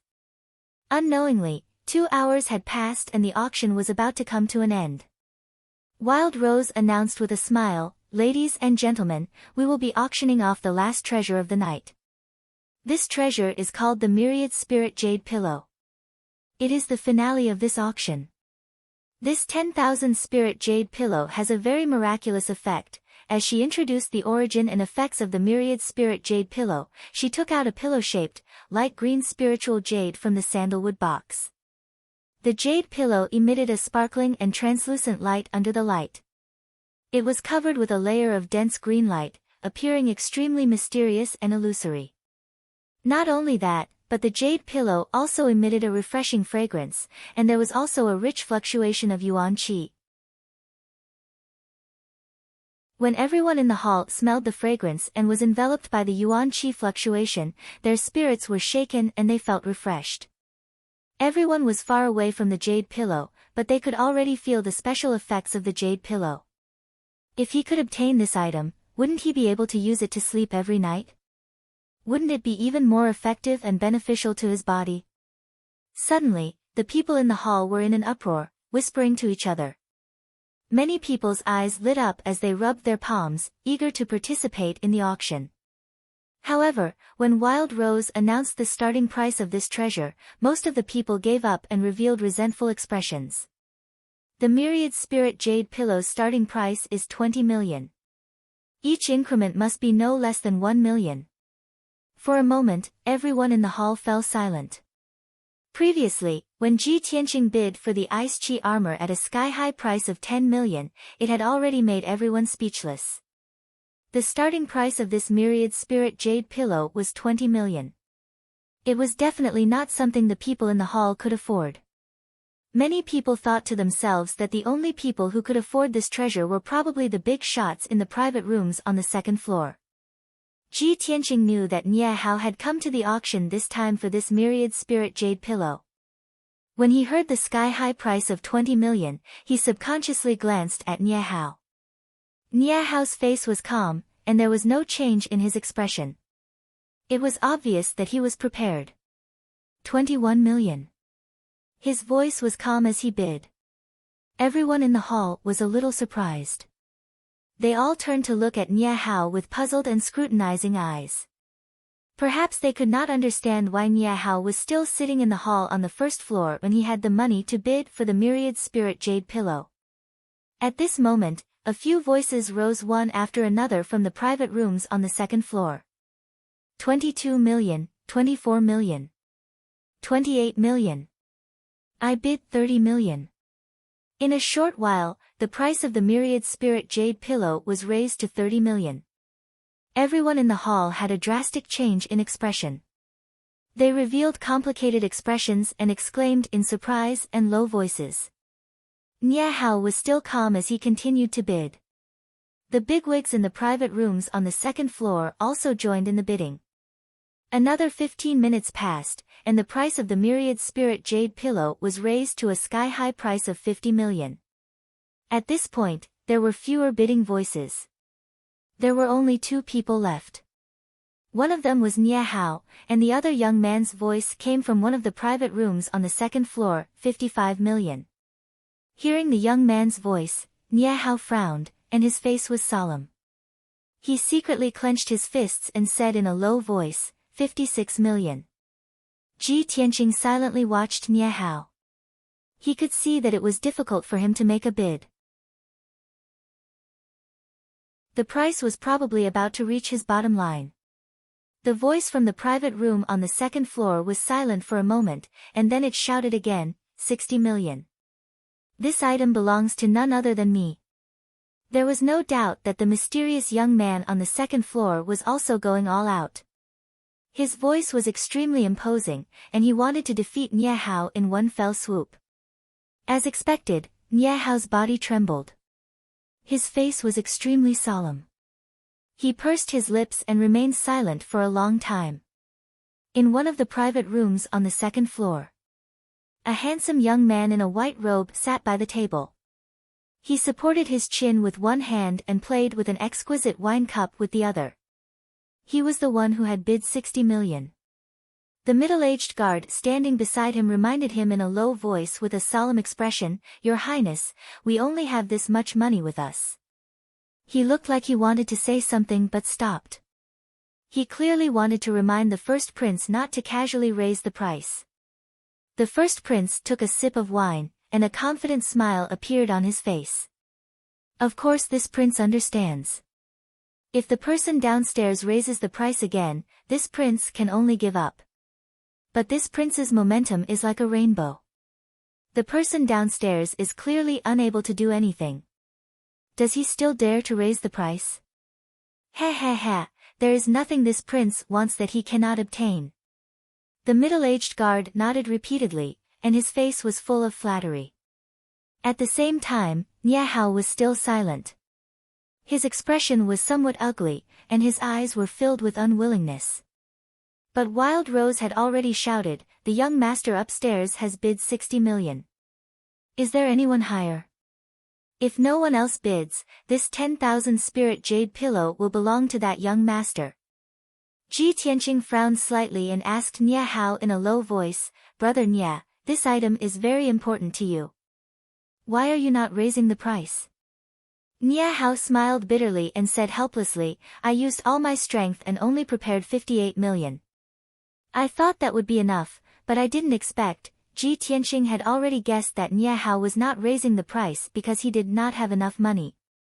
After hearing Niahao's words, he smiled slightly and took out a stack of banknotes from his sleeve. He handed it to Niahao. "Here is 10 million. Take it for emergency use." Niahao's body trembled.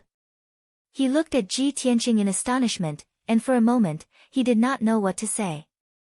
He never thought that this young Master Ji, who he had only known for 4 hours, would be so generous to help him.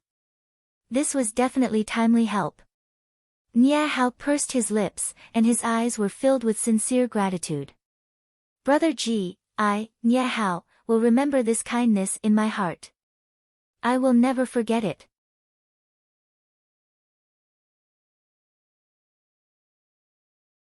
Chapter 92. Niahao asked himself honestly. If he was asked to take out 10 million taels to help a stranger he met by chance, he might not be able to do it. It was precisely because of this that Ji Tianqing's generous help caused him to be filled with gratitude. This was the way of the world. There were many who would add flowers to brocade, but there were extremely few who would provide timely assistance. When Ji Tianqing heard his sonorous, sincere, and heavy tone, he smiled and waved his hand. "It's nothing. You'd better hurry up and bid. Don't wait for Wild Rose to drop the hammer." Niahao nodded heavily. After accepting the stack of banknotes, he opened his mouth and shouted with an imposing manner, 61 million taels. Wild Rose, who was on the auction stage, was about to drop the hammer and announce that the myriad spirit jade pillow was won by the young master upstairs. When she suddenly heard Niahao's voice, her hand froze for a moment, then she revealed an even brighter smile. "This young master has bid 61 million taels. Is there a higher bid?" Everyone in the hall immediately discussed spiritedly. They all raised their heads and looked at the private room on the second floor, revealing looks of anticipation.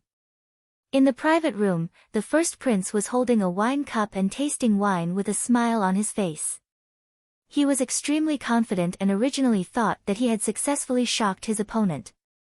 As long as Wild Rose dropped the hammer and announced the result, the myriad spirit jade pillow would be his. But he never expected that at the last moment, the person downstairs actually followed and bid.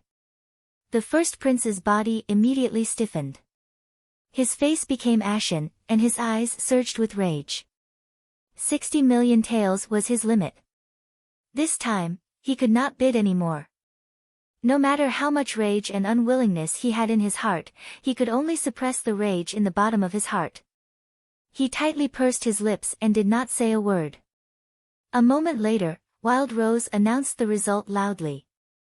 The finale treasure of this auction, the myriad spirit jade pillow, was sold at a price of 61 million taels and belonged to Niahao. The first prince walked to the window with an ashen face and looked down at Niahao from above. A cold light flashed in his eyes. The middle-aged guard said in a low voice, "Your First Highness, do you want this subordinate to make a move and snatch that jade pillow?" The first prince's face was dark and he did not speak. He turned around and walked out of the private room with an icy aura. The Treasure Heaven Pavilion's auction ended. Everyone left the auction house one after another and walked out of the Treasure Heaven Pavilion along with the surging crowd, discussing as they walked. After an entire 7 minutes, all the guests left, and the Treasure Heaven Pavilion finally quieted down. After the auction ended, Ji Tianqing, Niahao, and Ji Ku were invited into the Treasure Heaven Pavilion's parlor. Both parties exchanged the money and the goods, completing the auction transaction. Ji Tianqing obtained the ice chi armor, and Nia Hao also obtained the myriad spirit jade pillow as he wished. The three of them put away the treasures properly before walking out of the Treasure Heaven Pavilion together. It was already the middle of the night. There were few pedestrians on the street and the lights were dim. Just as the three of them were about to board the carriage, two people walked out from the darkness and blocked Nia Hao's path. The two of them were precisely the first prince and the middle-aged guard, and they had long since been waiting for Nia Hao outside the Treasure Heaven Pavilion's entrance. The eldest prince ignored Ji Tianqing and Ji Ku and walked straight to Nia Hao. He did not beat around the bush either and went straight to the point. "This brother, I'm willing to buy your myriad spirit jade pillow at double the price. What do you think?" Nia Hao recognized his voice and said with a frown, "This young master must be joking. If you can offer double the price, why didn't you bid at the auction just now?" The eldest prince's expression was somewhat grim as he explained in a cold tone, "I can give you 60 million taels first. I'll send people to gather the remaining 60 million and will definitely hand it over to you within 3 days." His tone and attitude were somewhat unyielding. His body faintly emitted a domineering aura that was extremely oppressive. But Nia Hao was unmoved in the slightest and said in a firm tone, "The myriad spirit jade pillow is extremely important to me. No matter how much money you offer, I won't sell it." The eldest prince's expression immediately turned cold. His eyes surged with a sharp glint as he said with a cold smile, "The things that I, Lu Mingyang, want, there is still nothing that I can't get. Since your esteemed self doesn't know what's good for you, then don't blame me for not being courteous." As he finished speaking, the middle-aged guard behind him strode forward and rushed towards Nia Hao as fast as a gust of wind. He slammed his palm towards Nia Hao's chest. This middle-aged guard was a Tongxian realm expert. His palm flickered with a scarlet flame that contained an extremely violent power. Before the flaming palm could hit Nia Hao, the scorching heat caused Nia Hao to suffocate. His robes and hair were almost charred. With his true energy realm strength, it was impossible for him to dodge this palm. At this critical moment, Ji Tianqing, who was standing at the side, suddenly drew his black dragon sword and slashed at the middle-aged guard's palm with all his might. Swoosh! The dazzling sword light illuminated the night sky. The cold sword chi dispersed the scorching flames. The middle-aged guard's expression changed abruptly. Sensing the terrifying power of the sword light, he immediately retracted his palm. The cold sword light missed and slashed fiercely onto the limestone street, creating a deep trench that was almost 10 feet long. Seeing this scene, First Prince Lu Mingyang frowned, a hint of fear flashing in his eyes. He turned his head to look at Ji Tianqing. His eyes were filled with a cold light. "Brat, it's you again." Nia Hao had dodged a bullet and looked relieved. He hurriedly took a few steps back and stood beside Ji Tianqing. At the same time, his two guards also rushed over. They drew their swords to protect him and stared at Lu Mingyang with murderous intent. Ji Tianqing put away his black dragon sword and stared coldly at Lu Mingyang. He sneered in a mocking tone, "Ha, previously in the inn, you already had bad intentions towards my sister. Now that the auction has failed, you want to kill me on the street and steal my treasure. I would like to know, which aristocratic family are you from? How can you be so despicable and shameless?" Nia Hao also glared at Lu Mingyang and shouted angrily, "Lu Mingyang! You sinister and vicious villain!" Even Ji Ku sneered with disdain. "Ha, you look like a human. Unfortunately, you're a beast in human clothing. You're even worse than pigs and dogs." Lu Mingyang was scolded by the three of them in turn. He was so angry that his face turned ashen. The fury in his heart surged, and he wished he could kill the three of them. However, Ji Tianqing's sword strike made him rather fearful. Moreover, the three of them had guards with them, and all of them had extraordinary strength. Moreover, this was the entrance of the Treasure Heaven Pavilion. The matter couldn't be blown out of proportion. Otherwise, it would be difficult to deal with it. Lu Mingyang could only forcefully suppress his anger and killing intent. He glared fiercely at Nie Hao and Ji Tianqing. I'll remember this grudge. The two of you, wait to suffer my wrath. After gnashing his teeth and throwing down these vicious words, Lu Mingyang turned around and left with his guards. His figure quickly disappeared into the darkness. Nie Hao didn't send his guards to chase after them. He watched Lu Mingyang disappear into the darkness and cursed with anger that hadn't subsided. Damn bastard! He's so arrogant. I almost fell into his trap. After saying that, he took a deep breath and suppressed the anger in his heart. He turned to look at Ji Tianqing beside him and bowed sincerely. Brother Ji, thank you for saving me just now. I owe you another big favor.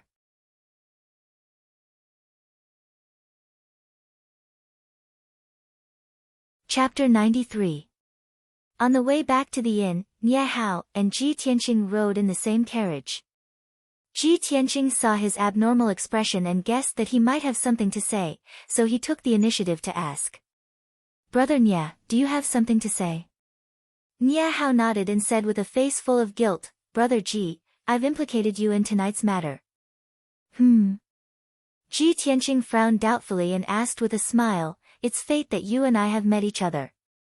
Drawing a sword to help is a small matter. How can you implicate me? Nie Hao shook his head gently and said in a dignified tone, Brother Ji is righteous. I, Nie Hao, will remember this kindness in my heart and will definitely repay it in the future. It's just that Lu Mingyang, I'm afraid his origin is extraordinary and his background is deep. I, Nie Hao, am not afraid of his revenge. It's just that Brother Ji, in order to save me, offended him for no reason. I'm afraid there will be trouble in the future. Seeing that Ji Tianqing did not take it seriously, Nie Hao lowered his voice and explained, Brother Ji, you may not know, but the Changfeng country, which is adjacent to our Maorong country, has a first prince called Lu Mingyang. It's rumored that the first prince of Changfeng country looks talented, but in fact, he's a despicable, sinister, and unscrupulous bastard. Hearing this, Ji Tianqing suddenly understood. That guy just now is the first prince of Changfeng country. No wonder he's so arrogant and despotic. He's really lawless. I'm not from Changfeng country. Even if he wants to take revenge on me, would he dare to run to my Qingyun country? Ji Tianqing smiled and did not take this matter to heart. Nie Hao was of course not a person who was afraid of trouble. He guessed that Ji Tianqing's family background was extraordinary and his strength was mysterious and powerful, so he did not say anything more. After an hour, the three returned to the inn and went back to their rooms to rest. That night, undercurrents were surging in Fengyang City. However, the inn was safe and sound and no accidents happened. Before going to bed, Ji Tianqing took out the ice dragon armor from the 100 treasures brocade pouch and put it on after a moment of observation. As expected, this armor was as light as a feather. Wearing it didn't feel cumbersome at all, and it didn't affect his movements at all. Moreover, the ice hornless armor was constantly emitting an icy aura, stimulating his meridians and muscles, and subtly strengthening his body. This ice hornless armor not only had a strong defense, but also had the effect of strengthening the body and refreshing the mind. It was very beneficial for cultivation. The 10 million taels of silver he had spent to buy the ice hornless armor was worth it. The next morning, Ji Tianqing had just woken up and washed up when there was a knock on the door. He opened the door and saw that the person knocking on the door was Nie Hao. Nie Hao walked into the room and cupped his hands in greeting towards Ji Tianqing. He then smiled and said, I've disturbed Brother Ji so early in the morning. Please don't take offense. After exchanging a few pleasantries, he took out a stack of banknotes from his sleeve and returned them to Ji Tianqing with both hands. Brother Ji, thank you for helping me out last night.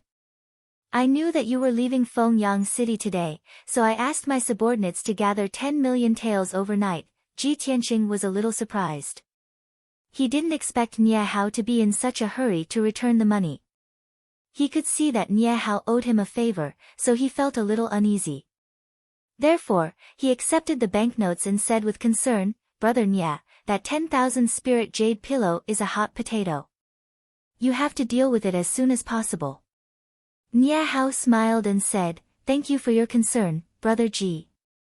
I already asked the guards to send it home last night." The two of them chatted for a while more before Nie Hao cupped his hands and bid farewell. After breakfast, Ji Tianqing and Ji Ku left the inn and continued on their journey. After the carriage left Fengyang City, it continued to rush towards the north. Fengyang City was located at the southern border of Hengchuan Country, while the Star Ancient Realm was located at the northern border of Hengchuan Country. Ji Tianqing and Ji Ku had to cross the entire Hengchuan Country. They had to travel for 6 days before they could leave the country. The journey was quite peaceful and there were no twists and turns. After 6 days, Ji Tianqing and the others left Hengchuan Country. At noon the next day, the carriage finally arrived at the entrance of the Star Ancient Realm. The Star Ancient Realm was a mysterious and wonderful place. It was said that it was a special space opened up by an ancient almighty. It was extremely vast and its territory was comparable to half a country. The entrance was on a mountain peak that was 3,000 meters tall. It was impossible for ordinary people to find it. The two carriages stopped at the foot of the mountain. There was no road ahead. Ji Tianqing and Ji Ku alighted from the carriage and stood on the grass, looking up at the mountain peak in front of them. The accompanying coachman and guards carried their luggage down from the carriage. Originally, the guards were going to help Ji Tianqing and Ji Ku carry their luggage and send them to the Sky Pillar sect before returning to Qingyun country. However, Ji Tianqing told them to return and there was no need to send them back. After the carriage left, only Ji Tianqing and Ji Ku were left on the grass. There were also 4 large boxes containing their luggage. Ji Ku looked at the luggage and couldn't help but worry. "Big brother Tianqing, what should we do with these luggage? Do we have to carry them and climb the mountain?" There's no need for that." Ji Tianqing smiled and took out his 100 treasures brocade pouch to put the luggage inside. "All right, we should go into the mountain." After saying that, he led Ji Ku into the mountain. Ji Ku saw him wave his hand and the 4 boxes disappeared. She immediately widened her eyes in surprise. She hurriedly chased after Ji Tianqing and held his arm to ask him how he did it. Ji Tianqing explained the wonderful use of the 100 treasures brocade pouch to her. She suddenly understood and praised it. 2 hours later, the two of them followed the bluestone path in the mountain and climbed to the peak of the mountain. There was a wide platform at the peak of the mountain. The ground was paved with black boulders. The boulders on the ground were modeled with the vicissitudes of life. It was unknown how long they had been etched by wind and frost. There were ravines and lines carved on the boulders. There were many crisscrossing strange lines that formed a huge array. Around the array, there were 12 young cultivators wearing blue robes and carrying swords on their backs. These people were all at the mystic enlightening realm. Their eyes shone brightly and their bodies exuded confidence and arrogance. Ji Tianqing glanced at them. These people's robes were of the same style and had the same pattern embroidered on their chests. There were 2 crossed swords in the pattern and a circle of stars around them. It was obviously the symbol of the Sky Pillar sect. He immediately understood that these 12 young cultivators were disciples of the Sky Pillar sect. They were ordered to guard the entrance of the ancient star realm. Sure enough, the leading young cultivator walked over and asked in a dignified voice, "Who are you? Why are you here?" Ji Tianqing and Ji Ku quickly took out their identity tokens and presented them to the young cultivator. "Senior Martial Brother, we are new disciples who have just entered the Sky Pillar sect. These are our identity tokens." The young cultivator took the 2 tokens and looked at them. His expression eased slightly. He nodded and said, "So it's new junior martial brothers and sisters. Wait a moment. When I open the entrance to the ancient realm, you can enter. There will be other senior martial brothers inside to receive you.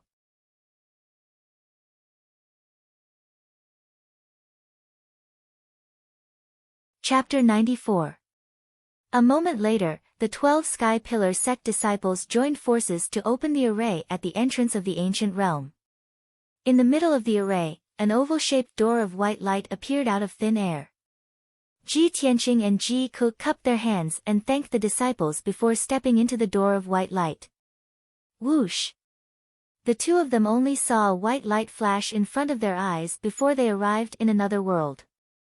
Beneath their feet was a path paved with dark brown stone slabs. The slabs were mottled with traces of the vicissitudes of time. On both sides of the path was a green grassland with many small flowers of various colors, attracting many bees and butterflies to fly back and forth. Further away was a lush forest, as well as an endless stretch of mountains. The sun was shining brightly in the dark blue sky, but there wasn't the slightest bit of heat in the air. Instead, there was a cool breeze blowing, and there was a refreshing fragrance in the air. This was the Star Ancient Realm, a cultivation holy land that was like a paradise. Ji Tianqing and Ji Ke both felt their pores open just by standing in the Star Ancient Realm. They felt indescribably comfortable and refreshed. At this moment, two young martial artists wearing blue robes walked in front of the two of them. The two young warriors cupped their hands and said calmly, "You two should be new junior brothers and junior sisters, right?" Ji Tianqing knew that these two were the disciples of the Sky Pillar sect, so he smiled and nodded. The two disciples looked at their identity tokens and led them towards the distant mountain. "Junior brother, junior sister, please follow us." Ji Tianqing and Ji Ke hurriedly followed the two disciples and walked forward along the black stone path. The black stone path was actually more than 20 miles long. It followed the foot of several mountains and connected to a mountain peak that was 3,000 meters tall. This mountain peak was the head of the surrounding mountains. Not only was it the highest, but it also had the most majestic aura and the densest heaven-earth yuan qi. Without a doubt, this mountain peak was where the Sky Pillar sect was located. Ji Tianqing and Ji Ke stood at the foot of the mountain and looked up. They were immediately shocked by the majestic atmosphere of the Sky Pillar sect. At the foot of the mountain was a huge square with a radius of nearly 10,000 meters. On both sides stood 99 white stone pillars that reached the sky. A huge staircase that was 20 meters wide extended from the foot of the mountain to the middle of the mountain. The dark green stone steps exuded an ancient aura. It was unknown how many years of wind and frost had been etched on it. The two disciples led Ji Tianqing and Ji Ke along the stone steps to the middle of the mountain. As they walked, they introduced the Sky Pillar sect situation to the two. "Junior brother, junior sister, being able to stand out from your respective countries and enter our Sky Pillar sect is the greatest fortune of your lives. Our Sky Pillar sect has been established for 1,000 years. It is the #1 sect in the Heavenly Stellar region and governs the 10 countries of the Heavenly Stellar region. Our sect's disciples are respected beyond compare no matter which country they go to." Ji Ke saw that the two disciples' attitudes were relatively friendly, so she asked, "Senior brothers, our Sky Pillar sect occupies an entire mountain. Isn't there a lot of disciples in the sect?" One of the disciples smiled and explained, "Junior sister, our Sky Pillar sect doesn't just occupy this mountain peak. This Sky Pillar peak is only where our sect is located." The other disciple added, "Behind this Sky Pillar peak, there are 8 connected peaks. All of them are our Sky Pillar sect's territory." According to the senior brothers in the sect founder used these 9 peaks as the foundation to construct a mountain-protecting formation called Sky Pillar to protect the entire sect. At this point, the two disciples revealed a look of yearning, and their eyes were also surging with pride. Clearly, they were proud to be disciples of the Sky Pillar sect. Ji Tianqing and Ji Ke were also shocked and revealed expressions of disbelief. If the 9 peaks are connected, doesn't that mean it exceeds a radius of 100 miles? Our sect's founder can actually use the 9 peaks as the foundation to set up a great formation. Heavens! The sect founder actually had such a remarkable method. It's simply like a legend. The 2 disciples nodded in agreement and said with a smile, "That's for sure. Otherwise, how could our Sky Pillar sect become the #1 sect in the heavenly sky region?" The 4 of them chatted as they walked and unknowingly arrived at the mountainside. At the end of the stone steps was a huge mountain gate that was 100 meters tall. It was completely built with black boulders. The words, "Sky Pillar Sect," were engraved on the lintel of the mountain gate. Every word was written with iron and silver hooks. The strokes were swift and fierce, revealing a vigorous and domineering aura. Under the mountain gate, on the left and right sides of the stone steps stood 18 young disciples in white robes. Ji Tianqing silently sensed and discovered that every disciple had the strength of the Mystic Comprehending Realm. Mystic Comprehending Realm disciples have to guard the mountain gate in the Sky Pillar sect? He was somewhat shocked and felt that the Sky Pillar sect's deep foundation was even more unfathomable. After everyone crossed the mountain gate, they arrived at a huge square. This square had a radius of 1,000 meters and the ground was paved with white stone slabs. It was flat and clean. Many young male and female disciples were walking through the square. All of them were in a hurry and did not linger.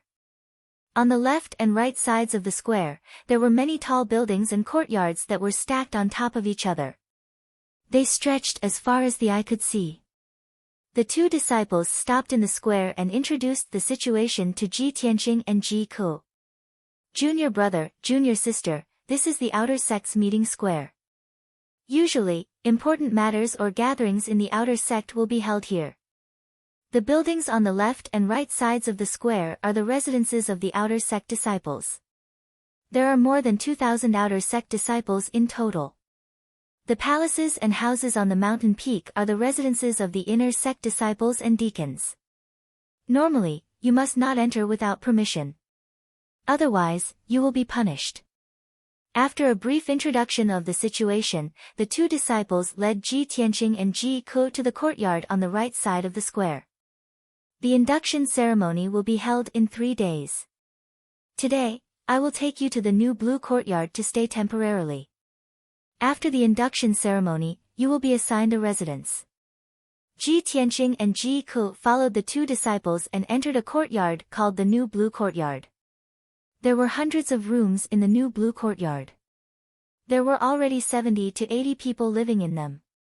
Only 20 or so rooms were still empty. Ji Tianqing and Ji Ku chose 2 adjacent rooms to stay in. After they packed their luggage, they settled down temporarily. The new blue courtyard was specially designed to settle down new disciples. The 100 new disciples from the 10 countries of the Tianshan region were temporarily staying here, waiting for the induction ceremony in 3 days. In the next 2 days, more than 20 people were successively led to the new blue courtyard. The 100 new disciples had finally arrived. These 100 people were all young geniuses from various countries. Regardless of whether they were men or women, they were all handsome and dignified. During these 3 days, everyone stayed in their rooms to rest. Very few people showed their faces in public.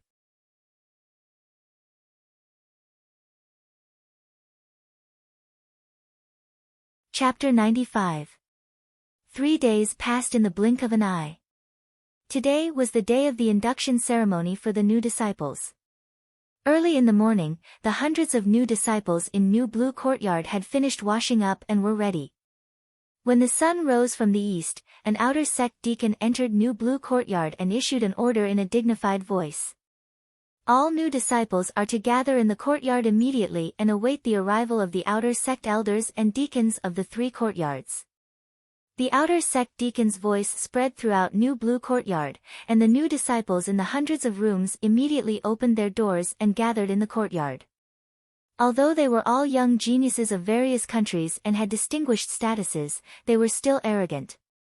When they arrived at the Sky Pillar sect, they restrained their arrogance and did not dare to be negligent. Especially today, when they were about to hold the induction ceremony, they did not dare to leave the slightest bad impression on the outer sect elders and deacons. In just a short span of 100 breaths, the hundreds of new disciples stood in the courtyard and waited respectfully. Not long after, a white-haired old man in purple robes entered new blue courtyard with 3 middle-aged deacons in black robes. Everyone could see that the dignified old man in purple robes was the outer sect elder. And among the 3 middle-aged deacons, Ji Tianxing recognized one of them. Han Xiaosheng. Han Xiaosheng was the one who presided over the entrance competition in the imperial city of Green Cloud. The outer sect elder walked to the center of the courtyard and stood on the high platform in the north, looking down at the new disciples. After sizing up everyone, he nodded slightly, revealing a satisfied expression, and opened his mouth to speak. I am Chu Huaishan, an outer sect elder in charge of more than 2,400 outer sect disciples and all outer sect matters. You are all young geniuses of various countries. Perhaps some of you have outstanding talent, some of you have extraordinary backgrounds, and some of you have great wealth, but no matter what, you are all outer sect disciples of the Sky Pillar sect now that you have entered our sect. All the fame and fortune in the secular world are useless here. You can only rely on your talent and hard work. You only have one thing to do, and that is to become stronger. Become stronger. Only those with outstanding talent and great strength are qualified to be nurtured and valued by the sect. As for those who are unmotivated or untalented, they will be demoted to odd jobs or expelled from the sect. Chu Huaishan's voice was like a resounding bell, striking the hearts of everyone present. His tone was sonorous and powerful. Moreover, it was filled with an inspiring force that caused the blood of over 100 new disciples to boil. At the same time, his short words revealed the laws of the Sky Pillar sect and the martial Tao world. Survival of the fittest. Only with great strength could one be nurtured and respected by others. After that, Chu Huaishan personally presided over the initiation ceremony. After a simple but dignified ceremony, the hundreds of new disciples were officially accepted into the sect. Chu Huaishan announced loudly, the outer sect is divided into 3 courtyards, the White Dew Courtyard, the River Flow Courtyard, and the Wind and Cloud Courtyard. According to your ranking in the entrance competition, those who ranked 5th to 10th will enter the White Dew Academy to learn cultivation. The 2nd to 4th places will enter the Jianglu Academy to study and cultivate. Only the number 1 disciple of each country can enter the Tempest Courtyard. Next, the deacons of the 3 courtyards will distribute the spoils. After saying that, Chu Huaishan left the new blue courtyard. The hundreds of new disciples in the courtyard all understood Chu Huaishan's meaning, and their expressions were somewhat complicated. It was obvious that the treatment and training that ordinary disciples received when they entered the White Dew Courtyard would definitely be the most ordinary. Only the disciples with excellent aptitude could enter the Jianglu Academy to cultivate and receive better treatment. As for the Tempest Courtyard, only the number 1 genius of each country could enter and would receive the best treatment and training. The outer sect was divided into 3 courtyards. The disciples were divided into 3 classes according to their aptitude and talent, and received different treatment and training. From this point alone, it could be seen that the competition within the Sky Pillar sect was fierce and the hierarchy was strict. The first person to ascend the platform was a deacon of the White Dew Courtyard. This person held the register and read out the names of 60 new disciples in a row. The 60 new disciples, including Ji Ku, walked out of the crowd and gathered in front of the platform. After the deacon finished reading the register, he led the 60 people to leave the new blue courtyard and head to the White Dew Courtyard. The number of people in the courtyard suddenly decreased by more than half. The deacon of the Jianglu Courtyard ascended the platform again and read out the names of 29 people with the register. These 29 people included Jian Wusheng and Wei Lingfeng, but what puzzled Ji Tianxing was that the name of the young prince, Ji Ling, wasn't there. A moment later, the deacon of the Jianglu Courtyard left with the 29 disciples. Only Ji Tianxing and the 9 new disciples were left in the courtyard, and it became empty. Ji Tianqing and the 9 disciples beside him were obviously going to enter the Tempest courtyard. But what he didn't understand was that Ji Ling was also among them. What surprised him even more was that when he glanced at the 9 new disciples, he saw an acquaintance. The young man he met by chance in Fengyang City, the grandson of Marshal Qiankuan, Nie Hao. Ji Tianqing immediately understood. When he met Nie Hao in Fengyang City, Nie Hao also came to the Sky Pillar sect to report. It was just that neither of them mentioned entering the Sky Pillar sect, so they didn't know that the other party was a new disciple of the Sky Pillar sect. Nie Hao must be first place in Mao Ronggua's competition, so he stayed in the courtyard and waited to enter the Tempest courtyard. When Ji Tianqing and Nie Hao separated in Fengyang City, he thought that they would never see each other again. He didn't expect to meet Nie Hao again in the Sky Pillar sect. Moreover, both of them were first place in their respective countries and were going to enter the Tempest courtyard to cultivate at the same time. Ji Tianqing sighed inwardly. Fate was really wonderful. Nie Hao also saw him and was stunned for a moment. Then, he revealed a smile and nodded to him. At this time, the deacon of the Tempest courtyard ascended the platform and calmly looked at everyone. He said, "I am Han Qiusheng, the deacon of the Tempest courtyard. From now on, the 10 of you will enter the Tempest courtyard and I will teach you." Everyone bowed to Han Qiusheng and respectfully said, "Disciple greets Deacon Han." Han Qiusheng nodded slightly and motioned for everyone to get up. He calmly explained, "Among the 10 of you, 9 are the number 1 geniuses of their respective countries, except for Ji Ling. Lu Mingyang, the number 1 of Changfeng country, broke through to the mystic comprehending realm in the entrance competition. Therefore, after he entered the sect, he directly entered the inner sect to cultivate. The vacant spot will be filled by Ji Ling." After Han Qiusheng explained, Ji Tianqing suddenly realized. However, he secretly guessed that there was another reason why Ji Ling was allowed to fill this spot instead of the second place of another country. It was very likely that Ji Ling was the person the Sky Pillar sect was looking for, so there was such preferential treatment. Thinking of this, Ji Tianqing secretly clenched his fists and murmured in his heart, "I didn't expect that Ji Ling would enter the Tempest courtyard with me and cultivate together in the future. In that case, I will cultivate diligently and ruthlessly trample him under my feet."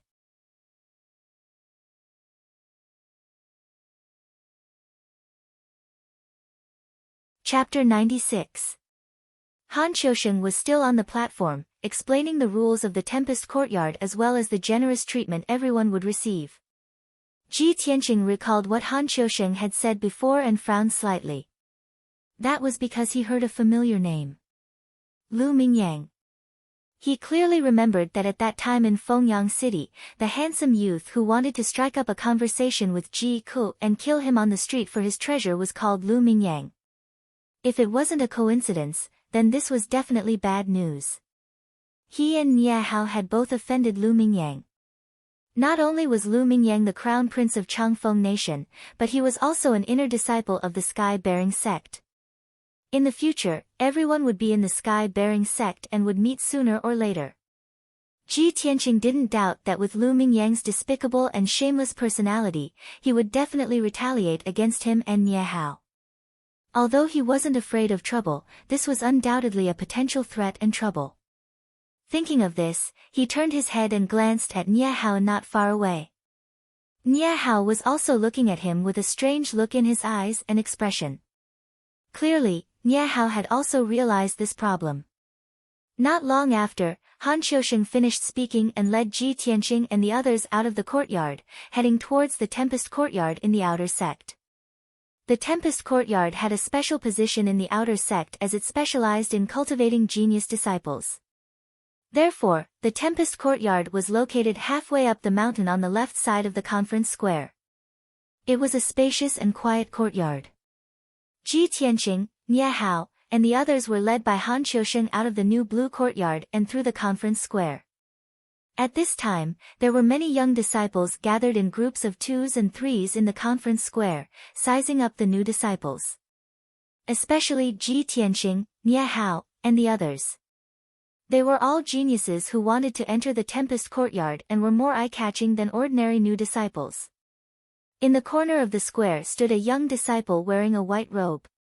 This person was tall and sturdy with a handsome and resolute face, but his eyes were as cold as ice as he stared at Ji Tianqing in the crowd. Seeing Ji Tianqing following behind Han Xiaosheng, crossing the square and heading in the direction of the storm courtyard, his eyes surged with dense killing intent. He secretly clenched his fists and roared with grief and indignation in his heart, Ji Tianqing. Today was supposed to be the day I reunited with my cousin. I waited for her in the Sky Pillar sect for 3 years. You bastard, how dare you kill my cousin? I will never let you off. Thinking of this, the beautiful figure of his cousin Ling Yunfei appeared in his mind, and his eyes surged with deep sorrow and anger. After a long time, when Ji Tianqing and the others left the square, the burly young man still stood there, unwilling to leave. At this moment, an inner disciple who was also wearing a white robe walked up to him and greeted him with a smile. Senior Martial Brother Jianyu, why did you come to the outer sect? What are you looking at? The tall and sturdy young man named Jianyu came back to his senses, and restrained the grief and anger in his eyes. He glanced at the disciple beside him and said calmly, there are new disciples today, so I came to take a look. Jianyu gave a perfunctory reply, then turned around and left. Han Xiusheng led Ji Tianqing and the others into the storm courtyard. They passed through the spacious courtyard and entered the conference hall. In the magnificent conference hall, there was already a black-robed deacon waiting for them. After Han Xiusheng's introduction, everyone learned that this black-robed deacon was called Du Wu. He was Han Xiusheng's deputy and also the second instructor of the storm courtyard. From now on, the learning and cultivation of Ji Tianqing, Nie Hao, and the others would be taught by Han Xiusheng and Du Wu. After everyone greeted Du Wu, he took out 10 sets of green robes and books that he had prepared beforehand and distributed them to everyone. The 10 sets of green robes were everyone's disciple uniforms. The 10 books were the Sky Pillar Sect's entry cultivation method, the Green Pine Tactic. Ji Tianqing understood one thing from his previous observation. In the Sky Pillar sect, those who wore green robes were outer sect disciples, those who wore white robes were inner sect disciples, and those who wore black robes were deacons. Different colored robes represented different identities, and they could not be worn carelessly. This made him sigh in his heart. As expected of an ancient sect with thousands of years of history, there were too many rules and regulations. Next, Du Wu distributed everyone's living quarters. The storm courtyard was spacious, occupying a radius of 1,000 meters. The courtyard was almost as big as the Ji residence, and there were over 100 rooms for people to live in. Thus, each of the 10 disciples was assigned an individual room. Moreover, each room was equipped with a secret cultivation room. This was a treatment that ordinary disciples did not have. After everyone settled down, they changed into green robes and gathered in the conference hall. After everyone had gathered, Han Xiusheng solemnly announced something. Everyone, our storm courtyard is the #1 outer sect courtyard. We only nurture the most talented martial artists. Currently, there are only 10 of you in the storm courtyard. You have the best resources and treatment, but you also have to bear the heaviest tasks and pressure. There is still half a year before the inner sect examination. Your first task is to reach the mystic comprehending realm within half a year and pass the inner sect examination to become an inner sect disciple. The inner sect examination is held once every 2 years. If you miss the examination in half a year, you will have to wait for another 2 years. After hearing Han Xiusheng's words, Ji Tianqing, Nie Hao, and the rest's expressions changed, and they all frowned. Obviously, this task was too difficult, causing everyone to feel a great deal of pressure. Nie Hao hesitated for a moment, then cupped his hands and bowed to Han Xiusheng. He asked, Deacon Han, although the 10 of us are the champions of each country's large competition, everyone's strength is around the 7th level of the true energy realm. How can we reach the mystic comprehending realm in half a year? Han Qiusheng nodded slightly, and said calmly, "What Nie Hao said should be the same question in all of your hearts, right?" Everyone nodded in agreement. They all felt that this was an impossible task. Han Qiusheng's gaze swept across the crowd, and he revealed a playful smile. To reach the mystic comprehending realm from the 7th level of the true energy realm in half a year, this is indeed an impossible task for ordinary disciples. But the 10 of you are the champions of each country's large competition, and in this half a year, you have cultivated in the storm courtyard and received the best treatment and guidance. If you still can't reach the mystic comprehending realm, then it proves that you are mediocre. You are not worthy of the sect's nurturing and guidance. Hearing these words, everyone lowered their heads slightly, and a trace of shame appeared in their eyes. At the same time, everyone clenched their fists, and secretly swore in their hearts that no matter what, they would complete the task and reach the mystic comprehending realm in half a year. Han Qiusheng revealed a gratified smile when he saw that they were not depressed, but instead had their fighting spirit aroused. After half a year, the storm courtyard will be closed and no longer teach disciples. At that time, those disciples who have not reached the mystic comprehending realm and have not passed the inner sect examination will be sent to the Jianglu courtyard to continue cultivating. Those who are sent to the Jianglu courtyard will have to bear the criticism and ridicule of the other disciples. You can consider it yourselves. Therefore, I hope that the 10 of you can reach the mystic comprehending realm and pass the examination to become inner sect disciples. Not only that, in this half a year, you will have a monthly examination every month. The contents of the monthly examination are also what you need to learn during the month.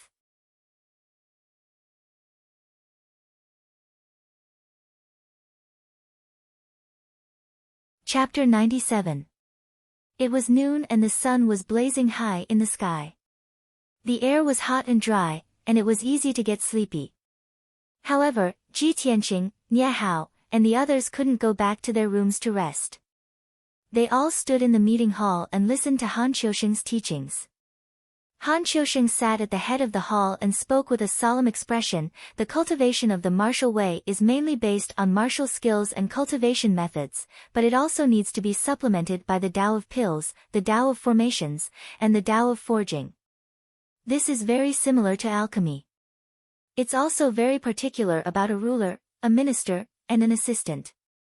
There must be a main ingredient and auxiliary ingredient complementing each other in order to successfully refine an elixir.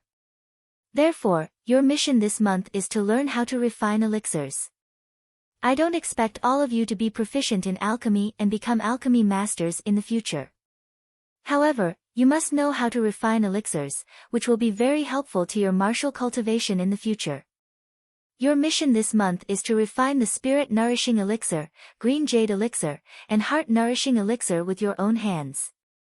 These 3 elixirs are all top-grade origin-level elixirs. When the time comes, whoever can refine the highest grade elixir will receive an extra reward. Hearing these 2 sentences, Ji Tianqing, Nie Hao, and the others all showed a difficult expression and felt a great deal of pressure. They had never learned alchemy and only had a superficial understanding of alchemy. Top-grade origin-level elixirs could only be refined by experts above the 7th level of the true energy realm. Moreover, it would take at least a year of study and experimentation to refine them. Even if they were martial geniuses, to learn alchemy and refine the 3 top-grade origin-level elixirs in a month was as difficult as ascending to the heavens. However, among the 10, there were 2 disciples who smiled confidently and seemed to have a card up their sleeves. One of them was skinny and short, and his age was similar to Ji Tianqing's. This person was called Shi Jingcheng, born in a family of alchemy in the spiritual mountain country. At a young age, he had great attainments in alchemy and had refined several top-grade origin-level elixirs. The other person was tall and sturdy, with skin as dark as charcoal. A pair of bell-sized eyes flashed with a fierce light. This person was called Emo, from the imperial family of the Blackwater country. He had been interested in alchemy since childhood and had a certain foundation in alchemy. Han Qiusheng's eyes were like torches. Of course, Shi Jingcheng and Emo's faces couldn't escape his eyes. He glanced at the two of them and said with a smile, "Shi Jingcheng, EMO, it seems that both of you have a foundation in alchemy, so you don't feel any pressure from this task. However, I want to tell you that the spirit-nourishing pill, azure jade pill, and heart-nourishing pill that you want to refine are all secret pills of my sky-bearing sect. They are different from the pills of the mortal kingdoms. Even if the two of you have a foundation in alchemy and have a higher chance of winning than the others, you still have to study and comprehend diligently." Shi Jingcheng and EMO restrained their complacent expressions, hurriedly cupped their fists and saluted, saying, "We will follow Deacon Han's instructions." Subsequently, Han Xiaoxing had Du Wu take out 10 thick ancient books and distributed them to Ji Tianqing and the others. The black ancient book was very heavy. It was as thick as a brick, and the words, "Thousand Medicine Collection," were written on the cover. Han Xiaoxing said in a deep voice, "If you want to learn alchemy, you must first learn how to recognize herbs. Your first week's task is to memorize the 3,000 herbs in this 1,000 medicine collection. There is a spirit medicine garden in the back mountain. If you want to quickly recognize herbs, you can use your identity token to go to the spirit medicine garden to study. However, you must not pick a single blade of grass or flower. Otherwise, you will be punished by the sect's rules." After saying this, Han Xiaoxing had everyone withdraw and do their own things. The rules of the Tempest Courtyard were as such. Other than when the two deacons were teaching or when there was an announcement, everyone had to gather in the main hall. At other times, the disciples could do as they pleased. As long as they didn't violate the sect's rules or barge into forbidden areas, no one would interfere. Of course, Han Xiaoxing had just announced this month's goal and this week's learning content. Everyone knew that the task was difficult and felt heavy pressure. How could they dare to waste time? Ji Tianqing and Nie Hao walked out of the main hall side by side. After exchanging a few words in the courtyard, they returned to their rooms to study. Ji Ling was the last to walk out of the main hall. As he walked, he asked Han Xiaoxing about his experience in alchemy. Han Xiaoxing's attitude towards him was very amiable and answered all his questions. After Ji Ling obtained a satisfactory answer, he cupped his hands and thanked Han Xiaoxing before returning to his room. After Ji Tianqing returned to his room, he didn't pay attention to what was happening outside. He held the 1,000 medicine collection and earnestly read it. The afternoon unknowingly passed by. At dusk, several odd job disciples carried food boxes into the Tempest Courtyard to deliver dinner to the 10 disciples. The Tempest Courtyard's disciples were treated well. This could be seen from the ingredients for dinner. Although there wasn't much for dinner, there was only a bowl of rice, a bowl of meat dishes, and a can of meat soup. However, these ingredients were very precious. They were spirit rice produced in the Sky Pillar sect's spirit fields and the meat of monster beasts raised in the Beast Garden. Eating these meals every day that contained origin chi could quickly strengthen a cultivator's physique and imperceptibly increase their strength. The odd job disciple that delivered the food to Ji Tianqing was a 12 or 13-year-old boy. He was thin and pale, but he looked quite clever. The boy's name was Xiao Feng. When he first met Ji Tianqing, he was somewhat reserved, as if he was afraid of this genius disciple of the Tempest Courtyard. Ji Tianqing had a friendly look on his face as he chatted with him for a while. Only then did he know what was going on. It turned out that odd job disciples had a very low status in the Sky Pillar sect. They were all treated as servants by the official disciples. In particular, some genius disciples looked down on the odd job disciples. They would scold and beat them up if they felt the slightest disrespect. Xiao Feng once delivered food to a certain Tempest Courtyard disciple. He only coughed a few times while eating and was beaten half to death by that disciple. He was bedridden for half a month. If odd job disciples wanted to have dignity and freedom, there were only two paths they could take. They could either reach the 5th level of the True Element realm and pass the Outer Disciple exam to become an Outer Disciple. Or they could do 10 years of hard labor. When the 10 years were up, they would be expelled from the Sky Pillar sect and return to the mortal world. In short, there were many rules in the Sky Pillar sect. The strong and the weak could be seen everywhere. The strong were respected and the weak were lowly. After eating dinner, Ji Tianqing felt that his essence qi was abundant. There was surging origin qi in his body. He entered the secret cultivation room, activated the spirit gathering array in the secret cultivation room, and began to cultivate.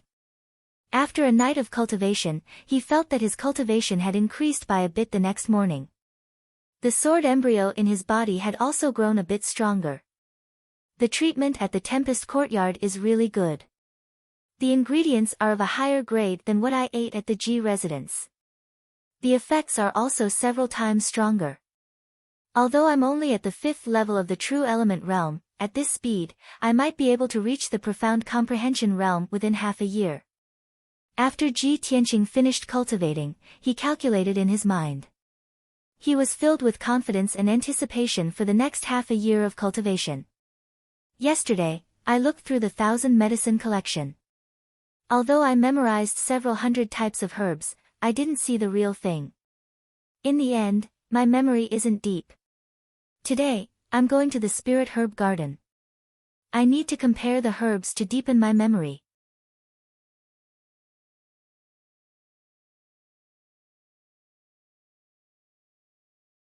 Chapter 98. The sun rose from the east and shone warm sunlight on the Sky Pillar Peak. Early in the morning, when Ji Tianqing walked out of his room, he saw that there were already a few disciples in the courtyard. Some were reading the 1,000 medicine collection under the gazebo or under the tree, while others were practicing their sword techniques in the courtyard. There were also some who were sitting on the roof in a meditative posture, breathing and cultivating the essence energy of heaven and earth. Seeing this scene, Ji Tianqing couldn't help but smile playfully. After all, they're all young people who are the top geniuses of the various nations. They all have different personalities and some strange hobbies. Yesterday, everyone just joined the sect and was still rather reserved. Now that they've settled down and understood the rules of the sect, they've all become more relaxed. He muttered a few words in his heart and walked out of the Wind Cloud Courtyard with the 1,000 medicine collection, heading to the spiritual herbal garden at the back of the mountain. It was a full 5 kilometers from the Wind Cloud Courtyard to the spiritual herbal garden at the back of the mountain, and there were tree-lined paths along the way. Ji Tianqing walked on the tree-lined path and would occasionally encounter some outer or inner sect disciples. The disciples walked in groups of 2s and 3s, discussing the essence of martial arts, the mysteries of pills, and so on. When he passed by a combat arena at the back of the mountain, he saw 2 inner sect disciples of the mystic mastery realm sparring on the stage. Even without using weapons, the fight was very exciting. There was a circle of disciples around the combat arena who were all watching the sparring. From time to time, some of them would discuss a few words, seemingly having comprehended some tricks. Although Ji Tianqing had only joined the sect for 2 days, he could feel the strong learning and competitive atmosphere in the sect through what he had seen and heard in the past 2 days. After all, the young elites of the 10 nations were gathered in the Sky Pillar sect where there were many geniuses and powerhouses. Everyone wanted to fly to the 9 heavens and become a martial arts powerhouse that everyone respected. Who would be willing to crawl in the mud and be humiliated and looked down upon by others? The entrance of the spiritual herbal garden was not only protected by an array formation, but there were also 8 inner sect disciples of the mystic mastery realm guarding it. Ji Tianqing walked to the gate and showed his identity token before being allowed to enter. He carried the 1,000 medicine collection and crossed the gate.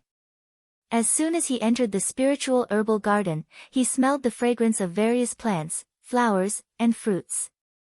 There were all kinds of flowers, fruits, and trees planted all over the mountains. They were all spiritual herbs and miraculous herbs. Usually, there were disciples in charge of taking care of the spiritual herbal garden, and the various herbs in the garden were planted according to their categories. There was a 2-meter-tall stone tablet erected at the edge of each nursery, and there were names of various medicinal herbs. medicinal collection and medicinal herbs and medicinal herbs and medicinal herbs and medicinal herbs and medicinal herbs, and would stop and observe them for a long time. Medicinal herbs and the herbs and medicinal herbs and the herbs and the herbs of the mystic realm.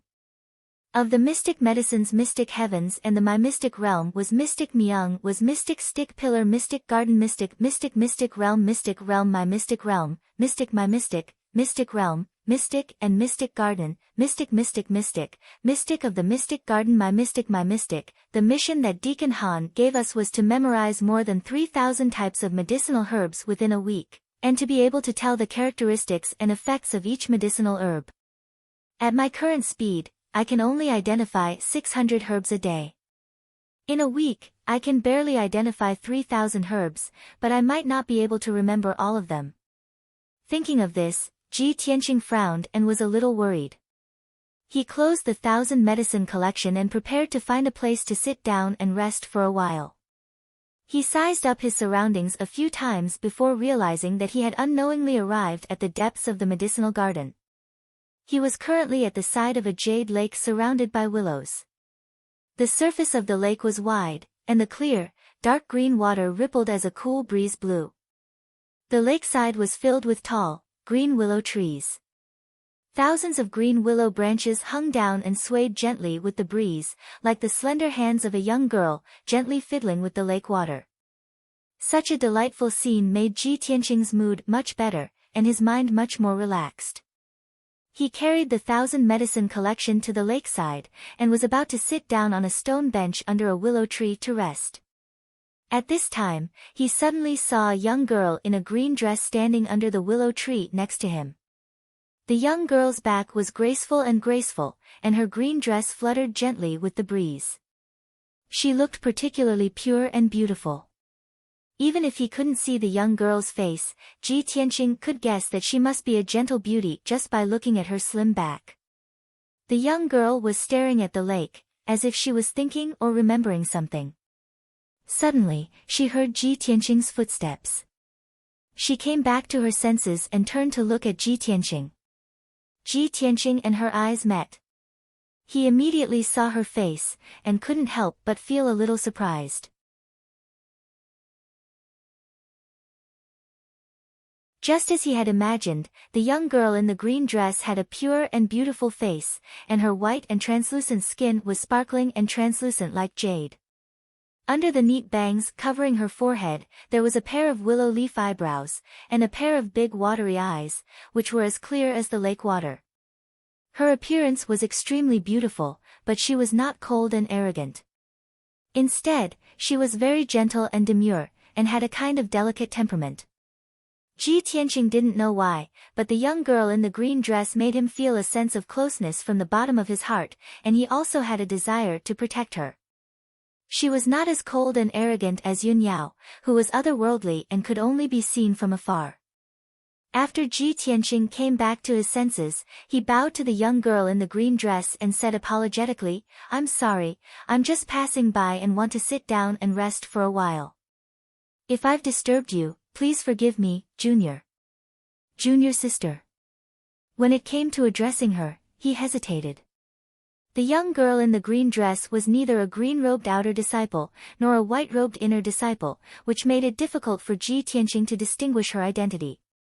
Seeing that she was young, he could only call her junior sister. The young girl in the green dress nodded slightly and showed a touch of a smile. She was very gentle. "It's okay, I'm just here to relax. It's not disturbing." After that, she glanced at the 1,000 medicine collection in Ji Tianqing's hand, and asked with a smile, "Are you an outer disciple who came to the medicine garden to learn to identify herbs?" Ji Tianqing nodded and answered truthfully, "My name is Ji Tianqing, and I'm a new disciple who just entered the sect. I'm taught by Deacon Han, and I'm here to learn the way of alchemy." The two chatted under the willow tree and exchanged names. The young girl in the green dress was called Xian. She claimed that everyone usually called her junior sister, so Ji Tianqing changed the way he addressed her as junior sister Xian. Xian did not reveal her identity, and also tacitly agreed to this name. Through the conversation, Ji Tianqing learned that Xian used to learn alchemy under Han Xiaoxing's tutelage. In order to memorize the herbs in the 1,000 medicine collection, she also came to the medicine garden to learn every day. Later, she came to the medicine garden many times, and liked this place with pleasant scenery. She often came to the lake to relax or stare blankly.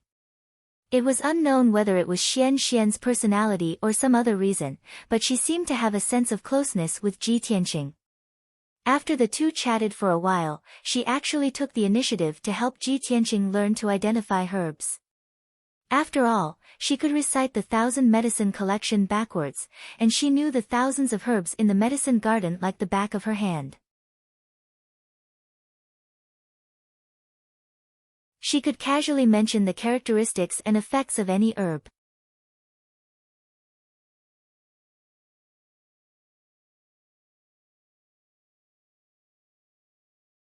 Chapter 99. Since Xian was willing to help him, how could Ji Tianqing refuse? After he bowed and thanked Xian, he followed her around the herb garden and listened to her introduce each and every herb. This dark purple herb is called the purple heart bamboo and is a rare spiritual herb. It needs to grow for 9 years before it can be used to refine pills. It can be used to refine various types of profound pills that can calm the mind. This blue herb is called the ice moon flower and only blooms on the night of the full moon.